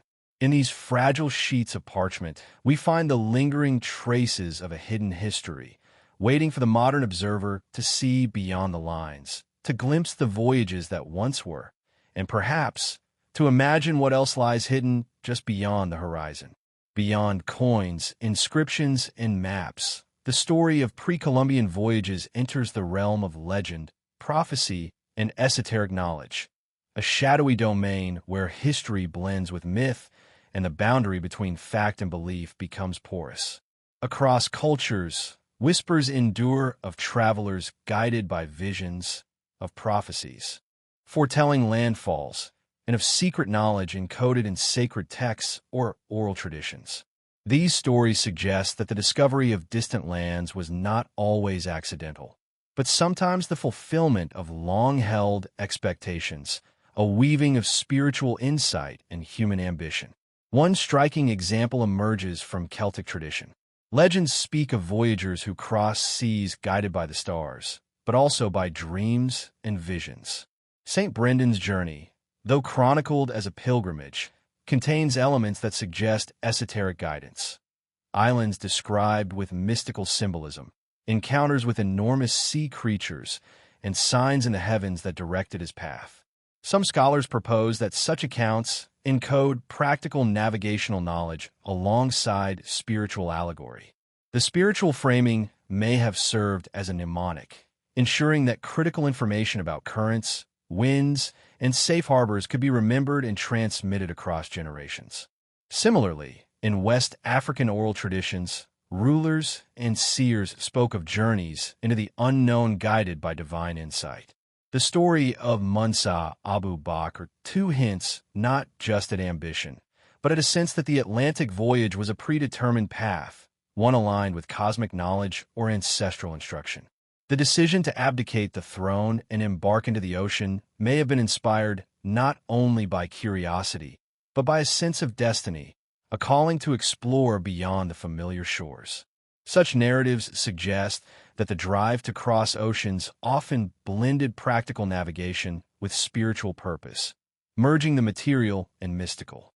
In Egypt, esoteric symbolism intertwined with exploration. Certain hieroglyphs and temple carvings depict boats voyaging into the unknown, accompanied by stars, divine figures, or sacred symbols. Some theorists argue that these depictions were more than religious allegory. They may represent encoded knowledge of distant lands, navigational routes, or encounters that Egyptians recorded in symbolic form. By cloaking practical knowledge in spiritual imagery, these civilizations could protect secrets while passing essential wisdom to initiates. The line between prophecy and practical instruction, in this sense, becomes blurred. Across Asia, maritime journeys were often infused with spiritual significance. In Chinese and Japanese texts, voyages into the open ocean were sometimes described as fulfilling cosmic orders, encountering islands of legend, or obeying signs from heaven. Similarly, Polynesian navigation relied on a combination of empirical knowledge, stars, winds, waves, and cultural or spiritual instruction passed down through oral tradition. These systems demonstrate that esoteric knowledge was not mere superstition, but an advanced methodology that enabled precise navigation across vast distances, sometimes over thousands of miles of open water. Even among the Norse, legend and esotericism influenced voyages. The sagas describe lands west of Greenland with a mixture of realism and mystical elements. Certain journeys were guided by omens, dreams, and prophetic visions, often interpreted as the will of gods or spirits. While the Norse are remembered primarily as practical seafarers, these elements suggest that their decisions and routes were informed not only by observation, but by culturally sanctioned forms of intuition and guidance. In other words, their navigational acumen may have been inseparable from the mythic worldview in which they operated.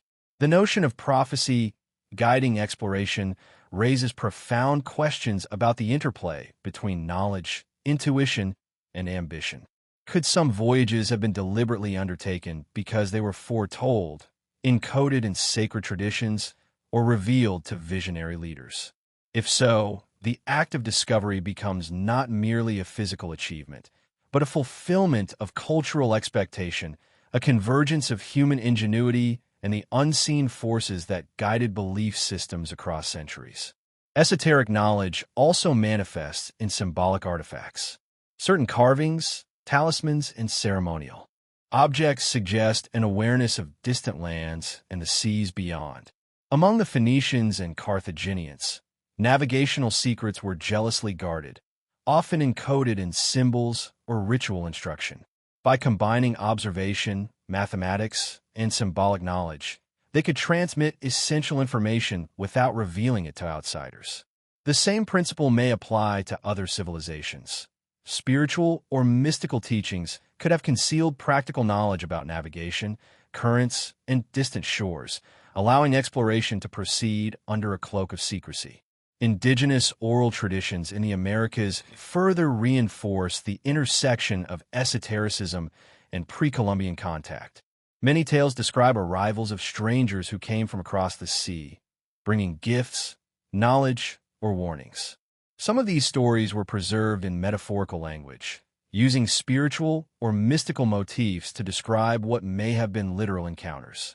Scholars of folklore note that myth often preserves historical events in symbolic form.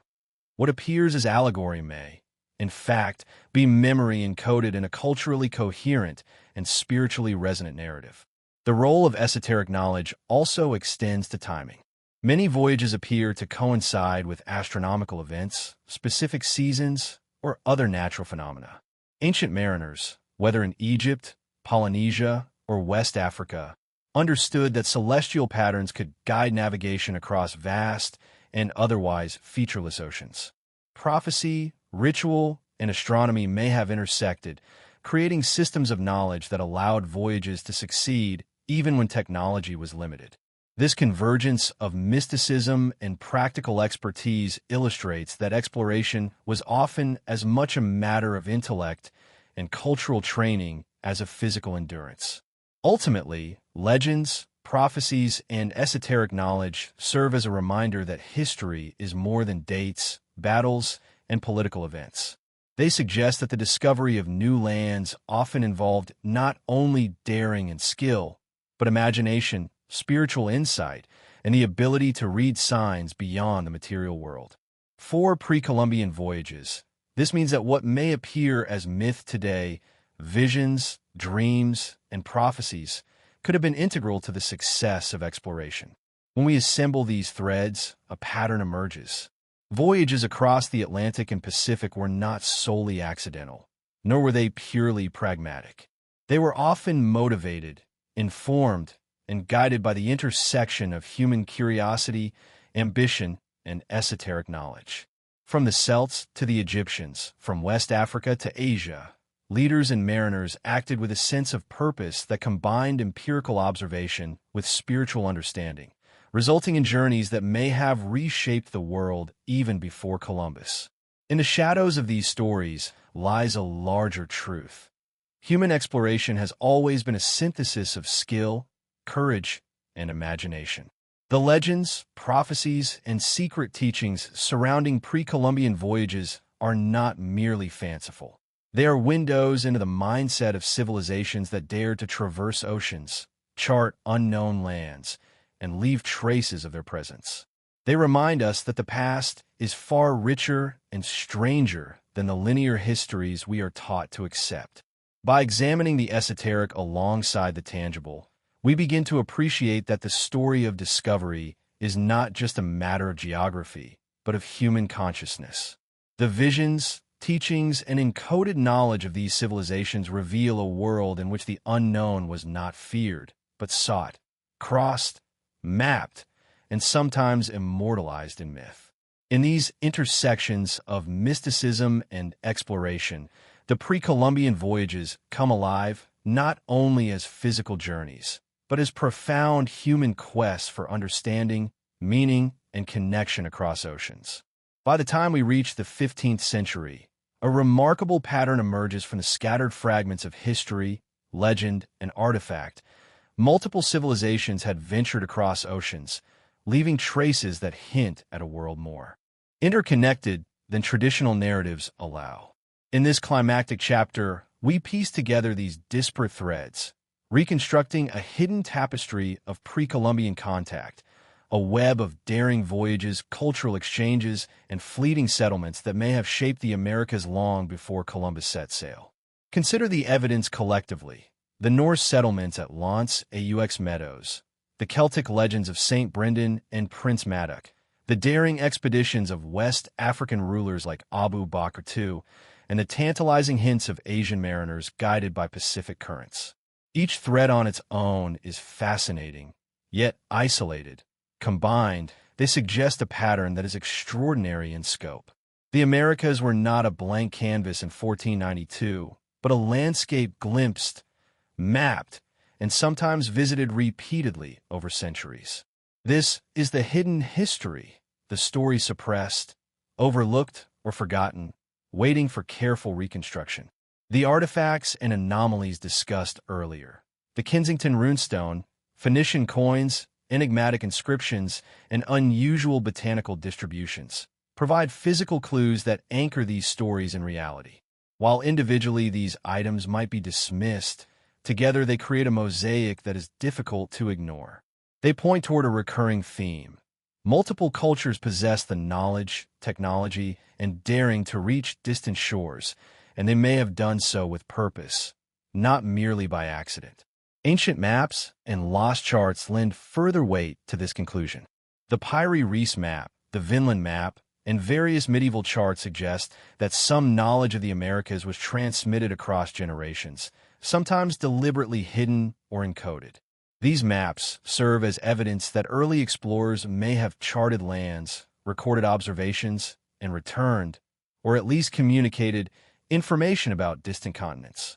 Knowledge of geography, currents, winds, and celestial navigation could have been preserved in ways that allowed subsequent generations to attempt similar voyages. Oral traditions and esoteric teachings also play a critical role in this puzzle. Legends of visionary guidance, prophecies, and mystical instruction suggest that voyages were often informed by spiritual frameworks, providing not only motivation but practical tools for navigating unknown waters. From Celtic dream-guided journeys to West African divinatory voyages, from Polynesian star-based navigation to Asian maritime prophecies, these narratives reveal that exploration was as much a mental and spiritual endeavor as it was a physical one. By connecting these threads, a picture emerges of a world where pre-Columbian contact was neither isolated nor accidental. Instead, it appears systematic, even if incomplete.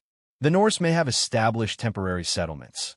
Celtic or Welsh voyagers may have reached parts of Newfoundland or the eastern seaboard.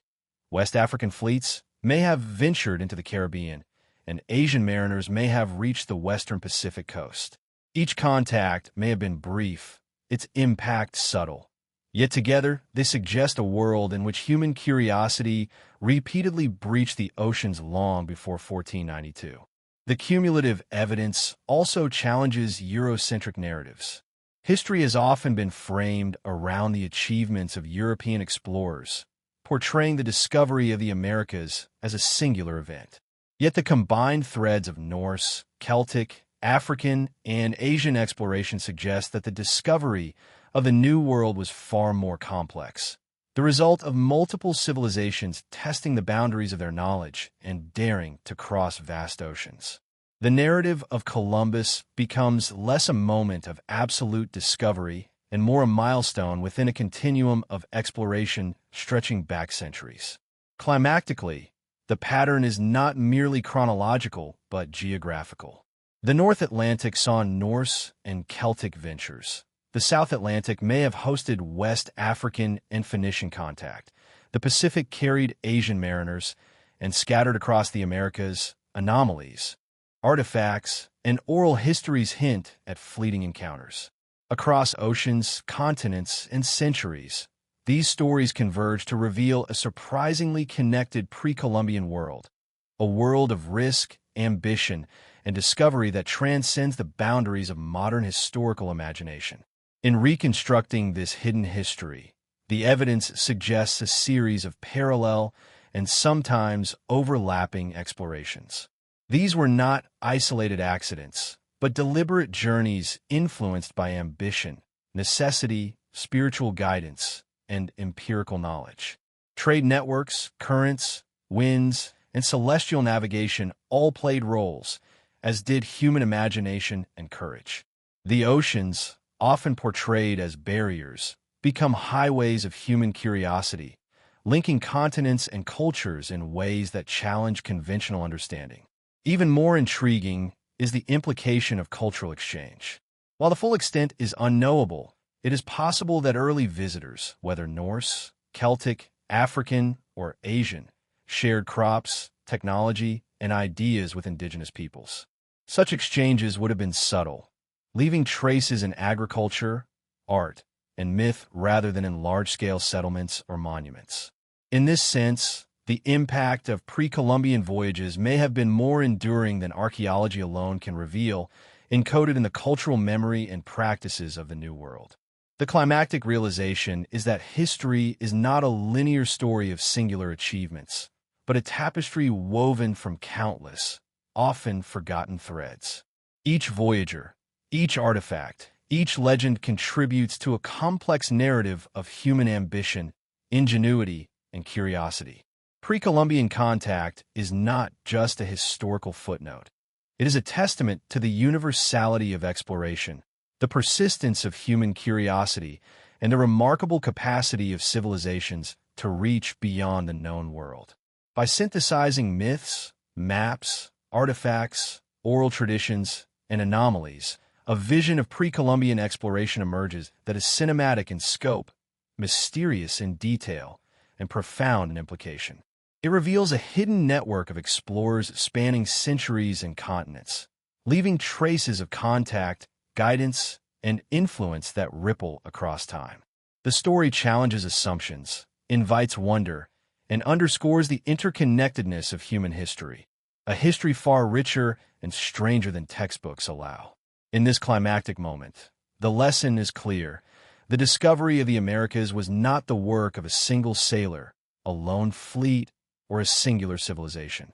It was the culmination of centuries of human daring, of civilizations navigating the unknown, of myths blending with fact, and of knowledge transmitted through maps, artifacts, and stories.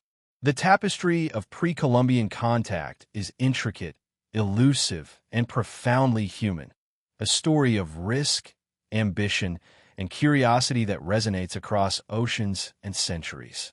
And as we step back from this grand reconstruction, we are left with a lingering sense of wonder. The seas were crossed countless times before Columbus, by peoples now largely forgotten, their courage and ingenuity quietly shaping the course of history. Their voyages, preserved in myth, legend, and subtle traces, remind us that exploration is a timeless human endeavor, one that has always reached beyond horizons, challenged assumptions, and expanded the boundaries of what we believe to be possible. As we move beyond individual voyages and artifacts, a larger picture begins to emerge, a vision of the Atlantic and Pacific as interconnected crossroads of human exploration. Across millennia, currents, winds, and geography shaped the movement of people, goods, and ideas, creating pathways that civilizations could, and evidently did, navigate. By connecting the dots of pre-Columbian contact, we can begin to see a world in which the oceans were not barriers, but highways linking distant cultures in ways that challenge conventional historical narratives. The North Atlantic reveals the first threads. Norse expeditions from Greenland to Newfoundland, combined with Celtic legends of St. Brendan and Prince Madoc, suggest repeated crossings of northern waters. The skill required to navigate these seas, to survive storms, and to establish even temporary settlements is formidable. Yet the evidence points not to isolated incidents, but to a pattern. Explorers learning from experience, sharing knowledge, and gradually extending their reach farther west. The Atlantic was navigated with sophistication long before European powers attempted systematic colonization. Meanwhile, the South Atlantic presents a parallel story. The Mali Empire, under rulers like Abu Bakr II and possibly Phoenician voyagers centuries earlier, may have sent fleets across these waters, guided by currents and the prevailing winds. The Canary Current and the North Equatorial Current flow westward, naturally directing vessels from West Africa to the Caribbean and northern South America. This creates a plausible framework for deliberate transatlantic contact, suggesting that knowledge of oceanic navigation existed in multiple civilizations simultaneously. Turning to the Pacific, the currents reveal a different but equally compelling set of pathways. The Kuroshio Current, flowing from East Asia toward North America, along with the trade winds and island-hopping routes of Polynesia, created a natural highway across thousands of miles of open ocean. Mariners from China, Japan, and Southeast Asia could have used these currents, guided by stars, wind patterns, and a knowledge encoded in oral tradition, to reach the western coasts of the Americas. The evidence of crops like the sweet potato appearing in Polynesia centuries before European contact supports the idea that such crossings were not merely theoretical. By examining these routes collectively, a pattern emerges. Multiple civilizations, separated by geography and culture, may have independently reached the Americas through knowledge of natural oceanic pathways. These were not accidental journeys. They were guided by observation, skill, and in many cases, esoteric or culturally encoded knowledge. The evidence suggests that the oceans were repeatedly crossed, often leaving only subtle traces in artifacts, myths, and genetic or botanical exchanges. This convergence of evidence also highlights the interconnectedness of human ambition. Despite the vast distances separating West Africa, Northern Europe, and East Asia from the Americas, each civilization shared a common drive to explore the unknown, to push beyond familiar boundaries, and to seek new opportunities. The Atlantic and Pacific were arenas in which human ingenuity and courage were tested repeatedly, producing voyages that, while largely invisible in mainstream history, were no less extraordinary. The idea of these oceans as crossroads also reframes our understanding of contact itself. Rather than isolated events, Columbus' voyage in 1492 or the Norse settlement centuries earlier, pre-Columbian contact may have involved a series of fleeting, overlapping encounters.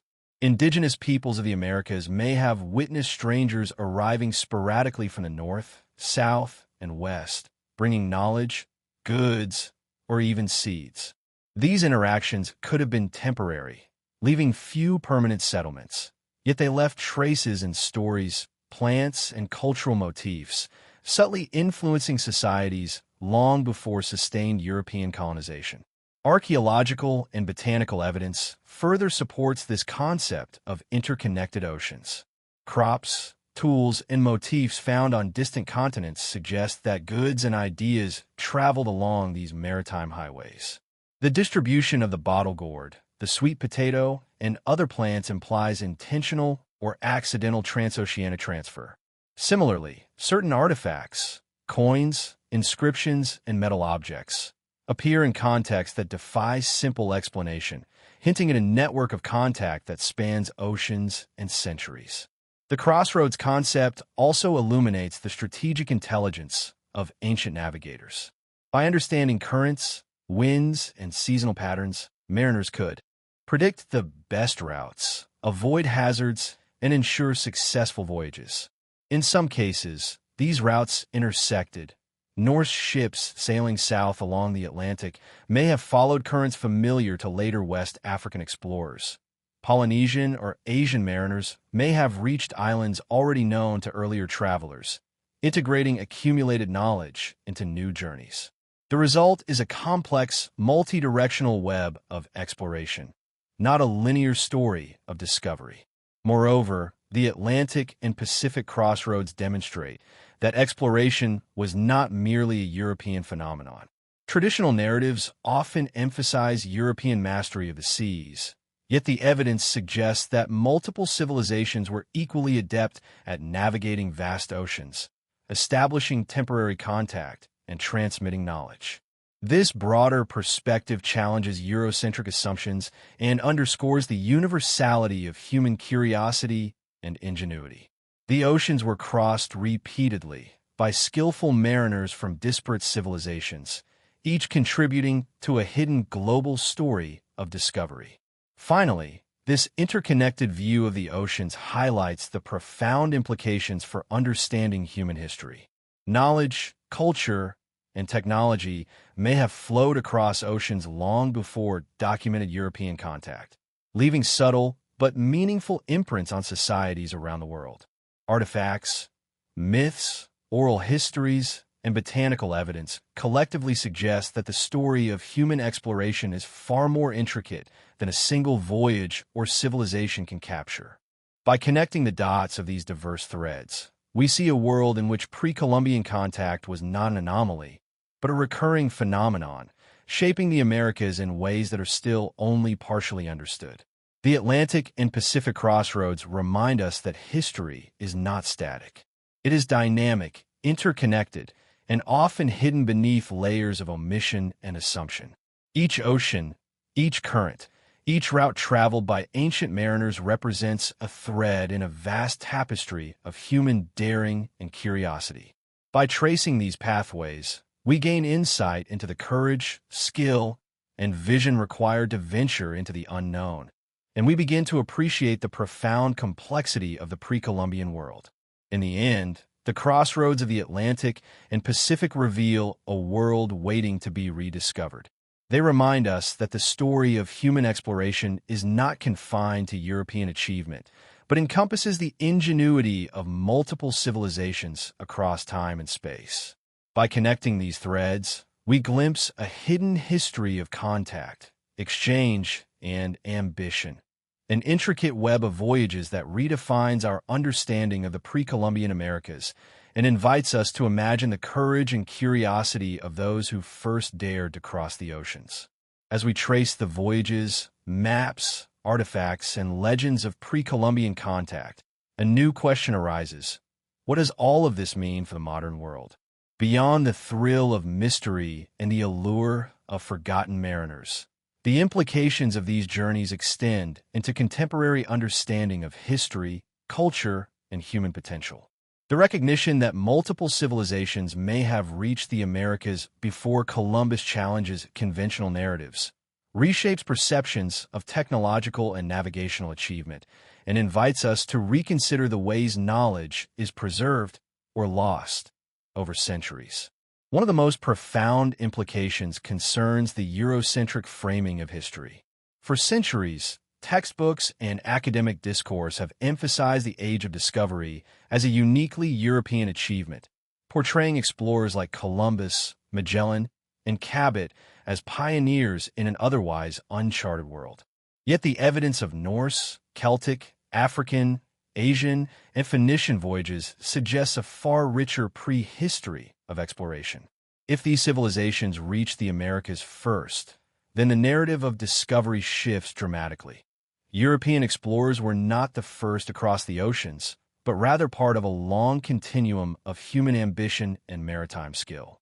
Recognizing this broader context transforms our understanding of global history, highlighting the accomplishments of civilizations often marginalized in mainstream accounts.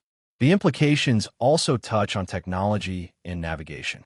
The sophistication required to undertake transoceanic voyages, whether in the North Atlantic, the South Atlantic, or across the Pacific, demonstrates that ancient and medieval civilizations possessed advanced understanding of currents, winds, shipbuilding, and celestial navigation. This challenges assumptions about technological progress, which often portray European innovation as uniquely pioneering. In fact, knowledge of the seas was cultivated across continents, transmitted orally, recorded in maps, encoded in sacred texts, and preserved through meticulous observation. Understanding pre-Columbian maritime capabilities encourages a more nuanced appreciation of human ingenuity throughout history. Cultural implications are equally significant. The possibility of contact prior to Columbus raises questions about early exchanges between distant civilizations and indigenous peoples of the Americas. Even fleeting interactions could have introduced crops, animals, tools, or artistic motifs, subtly influencing societies long before European colonization. For example, crops like the sweet potato in Polynesia, the bottle gourd in Africa and the Americas, and maize in unexpected regions hint at transoceanic exchange. Artifacts resembling Old World techniques found in the Americas may reflect knowledge transfer rather than coincidence. Such evidence encourages a reassessment of cultural diffusion, demonstrating that human history is interconnected in ways that transcend geographic barriers. The study of pre-Columbian contact also illuminates the fragility of knowledge. Many records, maps, and oral traditions were lost, destroyed, or deliberately suppressed over centuries. The Carthaginian and Phoenician archives vanished after the destruction of Carthage. Ming dynasty China curtailed maritime exploration and destroyed records. European colonization often obliterated indigenous narratives. These losses underscore the contingency of history. What survives is often accidental, leaving fragments that must be interpreted carefully. Each artifact, legend, or map that endures is a window into a wider network of human experience that might otherwise have been forgotten. Modern implications extend even into identity and cultural pride. Recognizing that African, Asian, Celtic, or other civilizations reached the Americas before European colonization challenges narratives of marginalization and fosters a sense of global connectivity. It highlights the achievements of societies traditionally excluded from the dominant historical discourse, restoring their place as active participants in the history of exploration and discovery. This perspective not only enriches our understanding of the past, but also resonates with contemporary conversations about representation, recognition, and historical justice. There are also profound philosophical implications.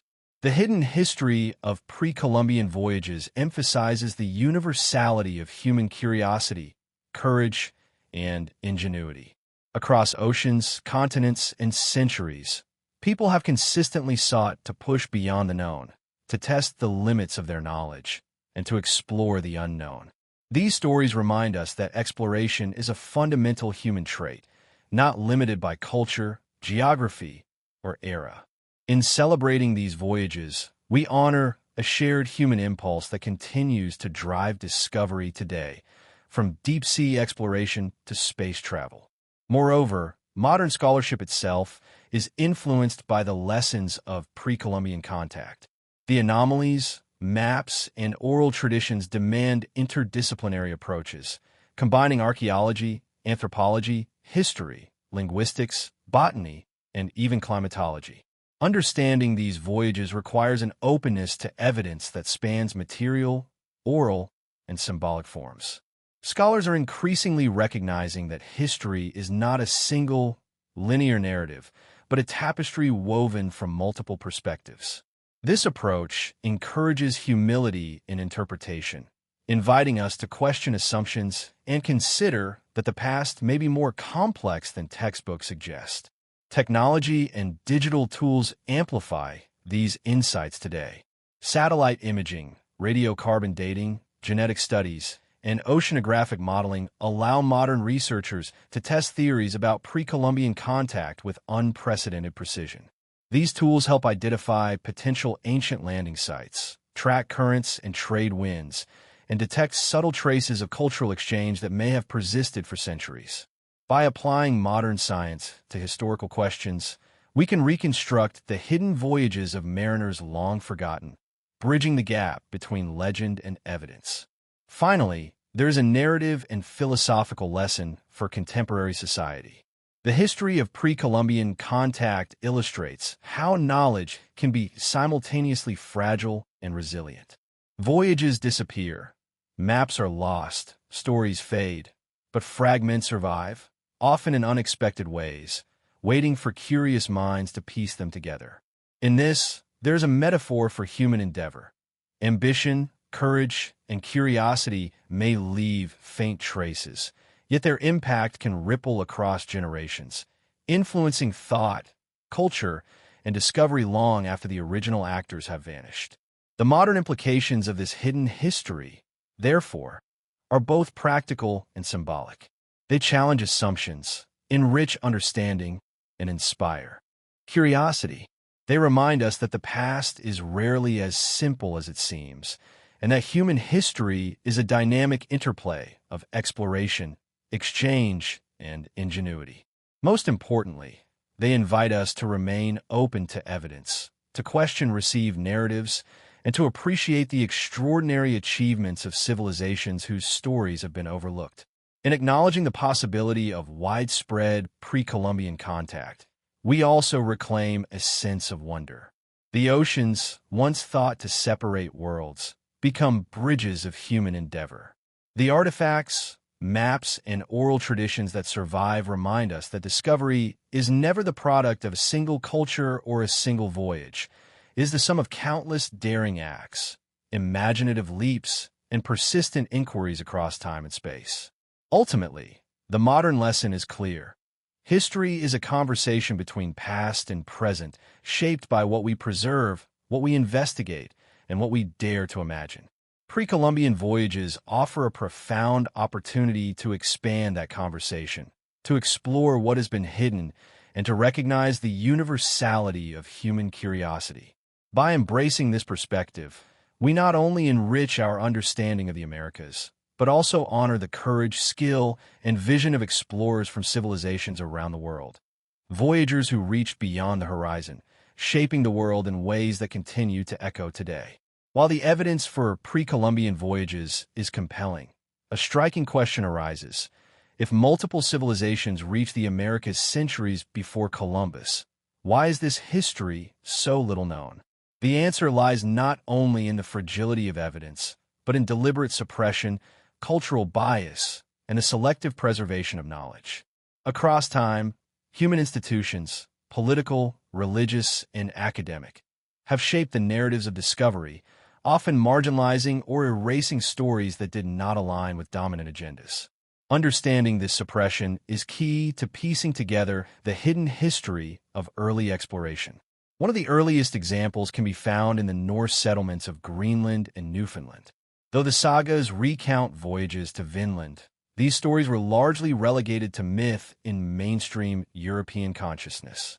When Columbus sailed westward, Norse contact was either forgotten or dismissed as legend. The reasons are manifold. The Norse settlements were small, short-lived, and geographically remote, making their influence on subsequent European exploration minimal. Yet the erasure also reflects a broader trend. Histories that did not reinforce the dominant narratives of rising powers were often sidelined, quietly removed from public memory. In the case of African voyages, the story of Musa Abu Bakr II is equally revealing. West African exploration of the Atlantic, guided by fleets capable of transoceanic navigation, was largely ignored in European historical accounts. Eurocentric historiography prioritized European achievements while overlooking earlier accomplishments by African, Asian, or indigenous explorers.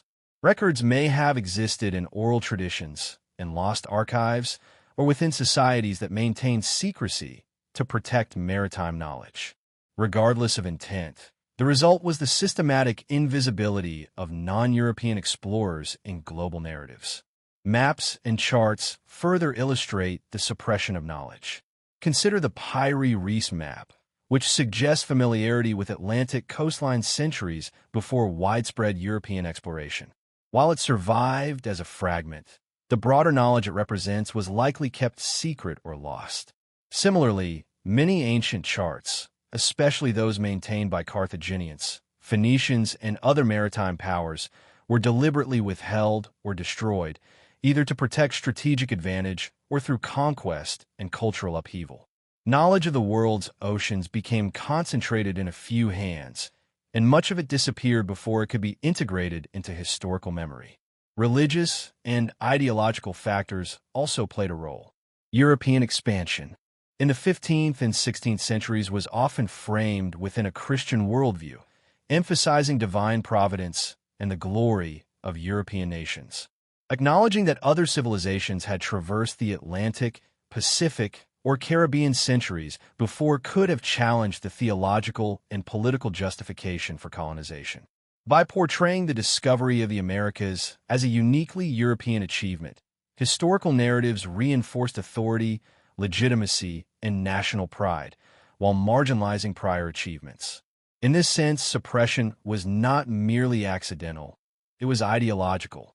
The academic establishment, too, has contributed to the invisibility of pre-Columbian contact. Scholars often demand rigorous material proof, dismissing oral traditions, anomalies, and esoteric evidence as unreliable. While methodological rigor is essential, strict adherence to conventional standards can also obscure alternative interpretations. Artifacts like the Kensington runestone, strange inscriptions, or anomalous coins are often disregarded, yet they may contain kernels of truth. The insistence on linear, document-based history creates a form of intellectual suppression, where evidence outside accepted frameworks is marginalized rather than explored. Colonialism amplified this selective memory. European powers arriving in the Americas were invested in narratives that justified conquest, extraction, and cultural dominance. Pre-existing voyages, whether Norse, African, or Asian, offered no political advantage. Instead, they complicated the story of European primacy. As a result, knowledge of these earlier contacts was rarely preserved, and when fragments survived, they were often interpreted dismissively as myth, accident, or coincidence. Over time, this erasure solidified into conventional historical understanding, leaving the pre-Columbian voyagers almost entirely absent from mainstream consciousness. Even today, remnants of this suppression persist. Popular history often emphasizes Columbus as the discoverer of the Americas, while Norse, Celtic, African, and Asian contributions are relegated to footnotes, speculation, or fringe theory. Yet, digital technology, interdisciplinary research, and renewed interest in oral traditions and anomalous artifacts are challenging these entrenched narratives. Slowly, the suppressed histories of pre-Columbian contact are resurfacing, revealing a more nuanced, inclusive, and complex picture of human exploration. The suppression of these voyages also underscores the fragility of evidence. Many of the artifacts and records we rely on are incomplete, damaged, or isolated. Maps survive as fragments, oral traditions as altered echoes, and settlements leave scant material traces. When combined with deliberate suppression, it becomes clear why the broader historical record has largely forgotten these achievements. Yet even these fragments, when pieced together, illuminate a hidden history that is remarkable in scope and ambition. Intriguingly, suppression may not have been entirely intentional in all cases. Sometimes, the disappearance of knowledge results from natural disasters, climate changes, or societal collapse. The Norse settlements of Greenland, for example, were abandoned due to a combination of environmental shifts and economic pressures. African and Asian voyages may have ended in failure or been curtailed by changing political circumstances. Even when knowledge existed, its survival depended on continuity and documentation, both of which were fragile. Human history is full of knowledge lost, not to deliberate erasure, but to the vulnerability of civilization itself. Yet, despite suppression, traces persist, enough to reconstruct a tantalizingly incomplete narrative. Artifacts, maps, oral traditions, and legends collectively form a mosaic, hinting at what was possible. By examining these fragments carefully, historians, archaeologists, and enthusiasts can recover glimpses of the voyages themselves, the routes taken, the cultures involved, and the risks endured. The suppressed history of pre-Columbian contact is not lost forever. It remains, waiting to be rediscovered, interpreted, and appreciated. Ultimately, the story of suppression illuminates a deeper truth. History is as much about what is forgotten or hidden as it is about what is recorded. The journeys of pre-Columbian mariners, Norse, Celtic, African, Asian, were remarkable in their own right, yet their erasure from dominant narratives reminds us that human memory is selective, influenced by power, ideology, and circumstance. By recovering these lost stories, we not only honor the explorers themselves, but also challenge ourselves to think critically about how history is constructed, preserved, and transmitted across generations. The suppressed history of these voyages is a testament to resilience, the resilience of knowledge, courage, and curiosity. Even when records were destroyed, myths were dismissed, and artifacts ignored, traces endured. These fragments allow us to reconstruct a hidden network of exploration, revealing that the discovery of the Americas was not the work of a single civilization, but the culmination of centuries of daring, skill, and imagination across multiple cultures. In studying suppression, we gain more than historical insight. We learn a lesson about human endeavor. That knowledge can be hidden, overlooked, or deliberately obscured, yet curiosity, perseverance, and critical inquiry can recover it. The story of pre-Columbian contact is a reminder that history is dynamic, incomplete, and often more complex than it appears. It invites us to question assumptions, examine anomalies, and consider what has been overlooked, both in the past and in our own understanding of the world today. As our journey through time, legend, and evidence draws to a close, the story of pre-Columbian voyages emerges as both astonishing and humbling.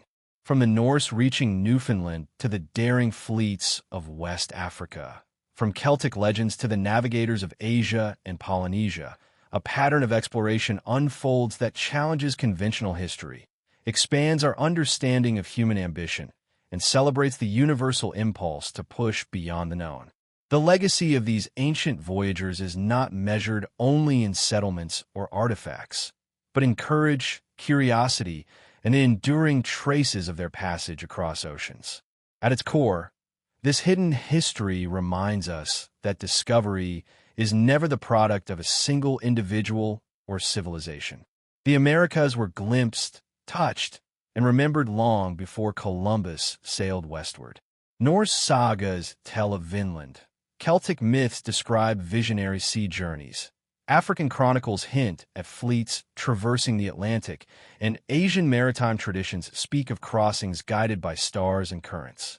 Each account adds depth and richness to a tapestry of exploration, suggesting that the world has always been connected in ways that transcend borders, languages, and epochs.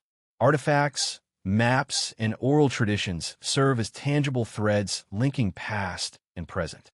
The Pyrie Reis map, the Vinland map, strange coins, inscriptions, and botanical traces are silent witnesses to voyages that defy conventional timelines. While some evidence remains fragmentary, collectively, it paints a compelling picture of global exploration long before European colonization. These objects are more than curiosities. They're the fingerprints of human endeavor, demonstrating that ambition, observation, and imagination have propelled civilizations across oceans for centuries. Equally important is the role of esoteric knowledge, prophecy, and legend. Across cultures, exploration was guided not only by wind and current, but by spiritual insight, dreams, and teachings encoded in myth. These elements underscore that the human drive to explore is as psychological and philosophical as it is physical. The ancients combined empirical observation with imagination, intuition, and ritual, creating a holistic approach to navigation and discovery that remains astonishing in its sophistication. The story of pre-Columbian contact also forces us to reconsider the narratives we accept about history. Eurocentric accounts, while valuable in many respects, have long obscured the contributions of non-European explorers. By acknowledging the voyages of the Norse, Africans, Celts, and Asians, we embrace a broader, more inclusive understanding of human achievement. This perspective does more than correct the record. It celebrates the universality of curiosity, courage, and a relentless desire to explore, reminding us that the drive to reach beyond the horizon belongs to all of humanity. Modern implications of this hidden history are profound. Understanding that oceans were crossed centuries before the age of discovery reshapes how we view technology, culture, and knowledge transfer. It challenges assumptions about the development of maritime skills and encourages interdisciplinary study, blending archaeology, anthropology, climatology, linguistics, and botany to reconstruct ancient networks. It also inspires a renewed appreciation for oral traditions, myths, and anomalies as legitimate sources of insight, reminders that history is often encoded in forms beyond written documentation. The legacy of these ancient voyagers is, in many ways, philosophical. Their stories teach resilience in the face of the unknown, patience in navigating uncertainty, and ingenuity in solving practical challenges with limited tools. They remind us that knowledge is cumulative, fragile, and often transmitted in unexpected ways, whether through maps, symbols, or storytelling. Even when records were lost, imagination preserved the memory of exploration, allowing fragments of history to endure across centuries. At the same time, the hidden history of these voyages invites wonder. Imagining fleets sailing across the Atlantic guided by currents, wind, and stars, envisioning mariners confronting storms, unknown coasts, and mysterious islands, contemplating the courage required to leave familiar shores without certainty of return. These are narratives that speak to the core of human curiosity.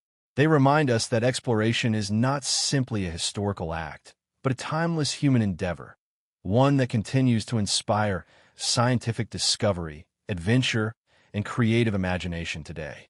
In reflecting on this legacy, it becomes clear that the story of pre-Columbian voyages is not just about the past. It is a living narrative, one that continues to influence how we perceive connection, innovation, and courage. These ancient mariners exemplify the ability to overcome uncertainty, to trust knowledge and intuition, and to navigate both literal and metaphorical uncharted waters. Their courage echoes in every modern expedition, whether mapping the ocean floor, climbing peaks, or venturing into space. The oceans, once thought to separate worlds, are revealed as bridges linking civilizations across time. The voyages of the Norse, Celts, Africans, and Asians suggest that human history is interconnected, woven together by ambition, skill, and curiosity. This realization encourages humility and awe, reminding us that the past is not static, that discovery is not linear, and that the stories we tell are shaped as much by what has been hidden as by what has been recorded. As we conclude this exploration, the ultimate lesson of pre-Columbian voyages is clear. Human curiosity transcends boundaries, cultures, and centuries. The ancients dared to cross vast oceans, to chart unknown lands, and to leave traces that, though often hidden, survive as testimony to courage, ingenuity, and imagination. They challenge us to see history not as a single narrative dominated by a few, but as a complex web of interaction, experimentation, and daring that belongs to all of humanity. In honoring the legacy of these ancient voyagers, we celebrate the universality of exploration. We acknowledge the risks they took, the knowledge they preserved, and the mysteries they left behind. Their journeys remind us that discovery is not a destination, but a process, an ongoing pursuit that continues in each generation. Across every ocean and into every frontier of human understanding. The story of pre-Columbian contact is thus both an ending and a beginning, a conclusion to centuries of hidden voyages and an invitation to imagine, explore, and uncover what else lies beyond the horizon. The echoes of these voyages linger in the maps, myths, artifacts, and stories that survive, challenging us to look closer, question assumptions, and embrace the unknown with the same courage that inspired mariners centuries ago. As we reflect on the immense scope of human daring, we are reminded that the world is never truly discovered in a final sense. It is continuously revealed, shaped by those who are willing to venture beyond what is known, guided by curiosity, courage, and imagination.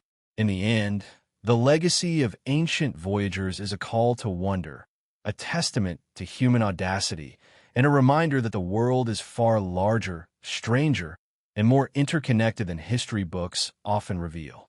Their journeys are a mirror reflecting the enduring spirit of exploration, inviting us to follow in their wake, not just across oceans, but into the vast, uncharted territories of knowledge, imagination, and understanding.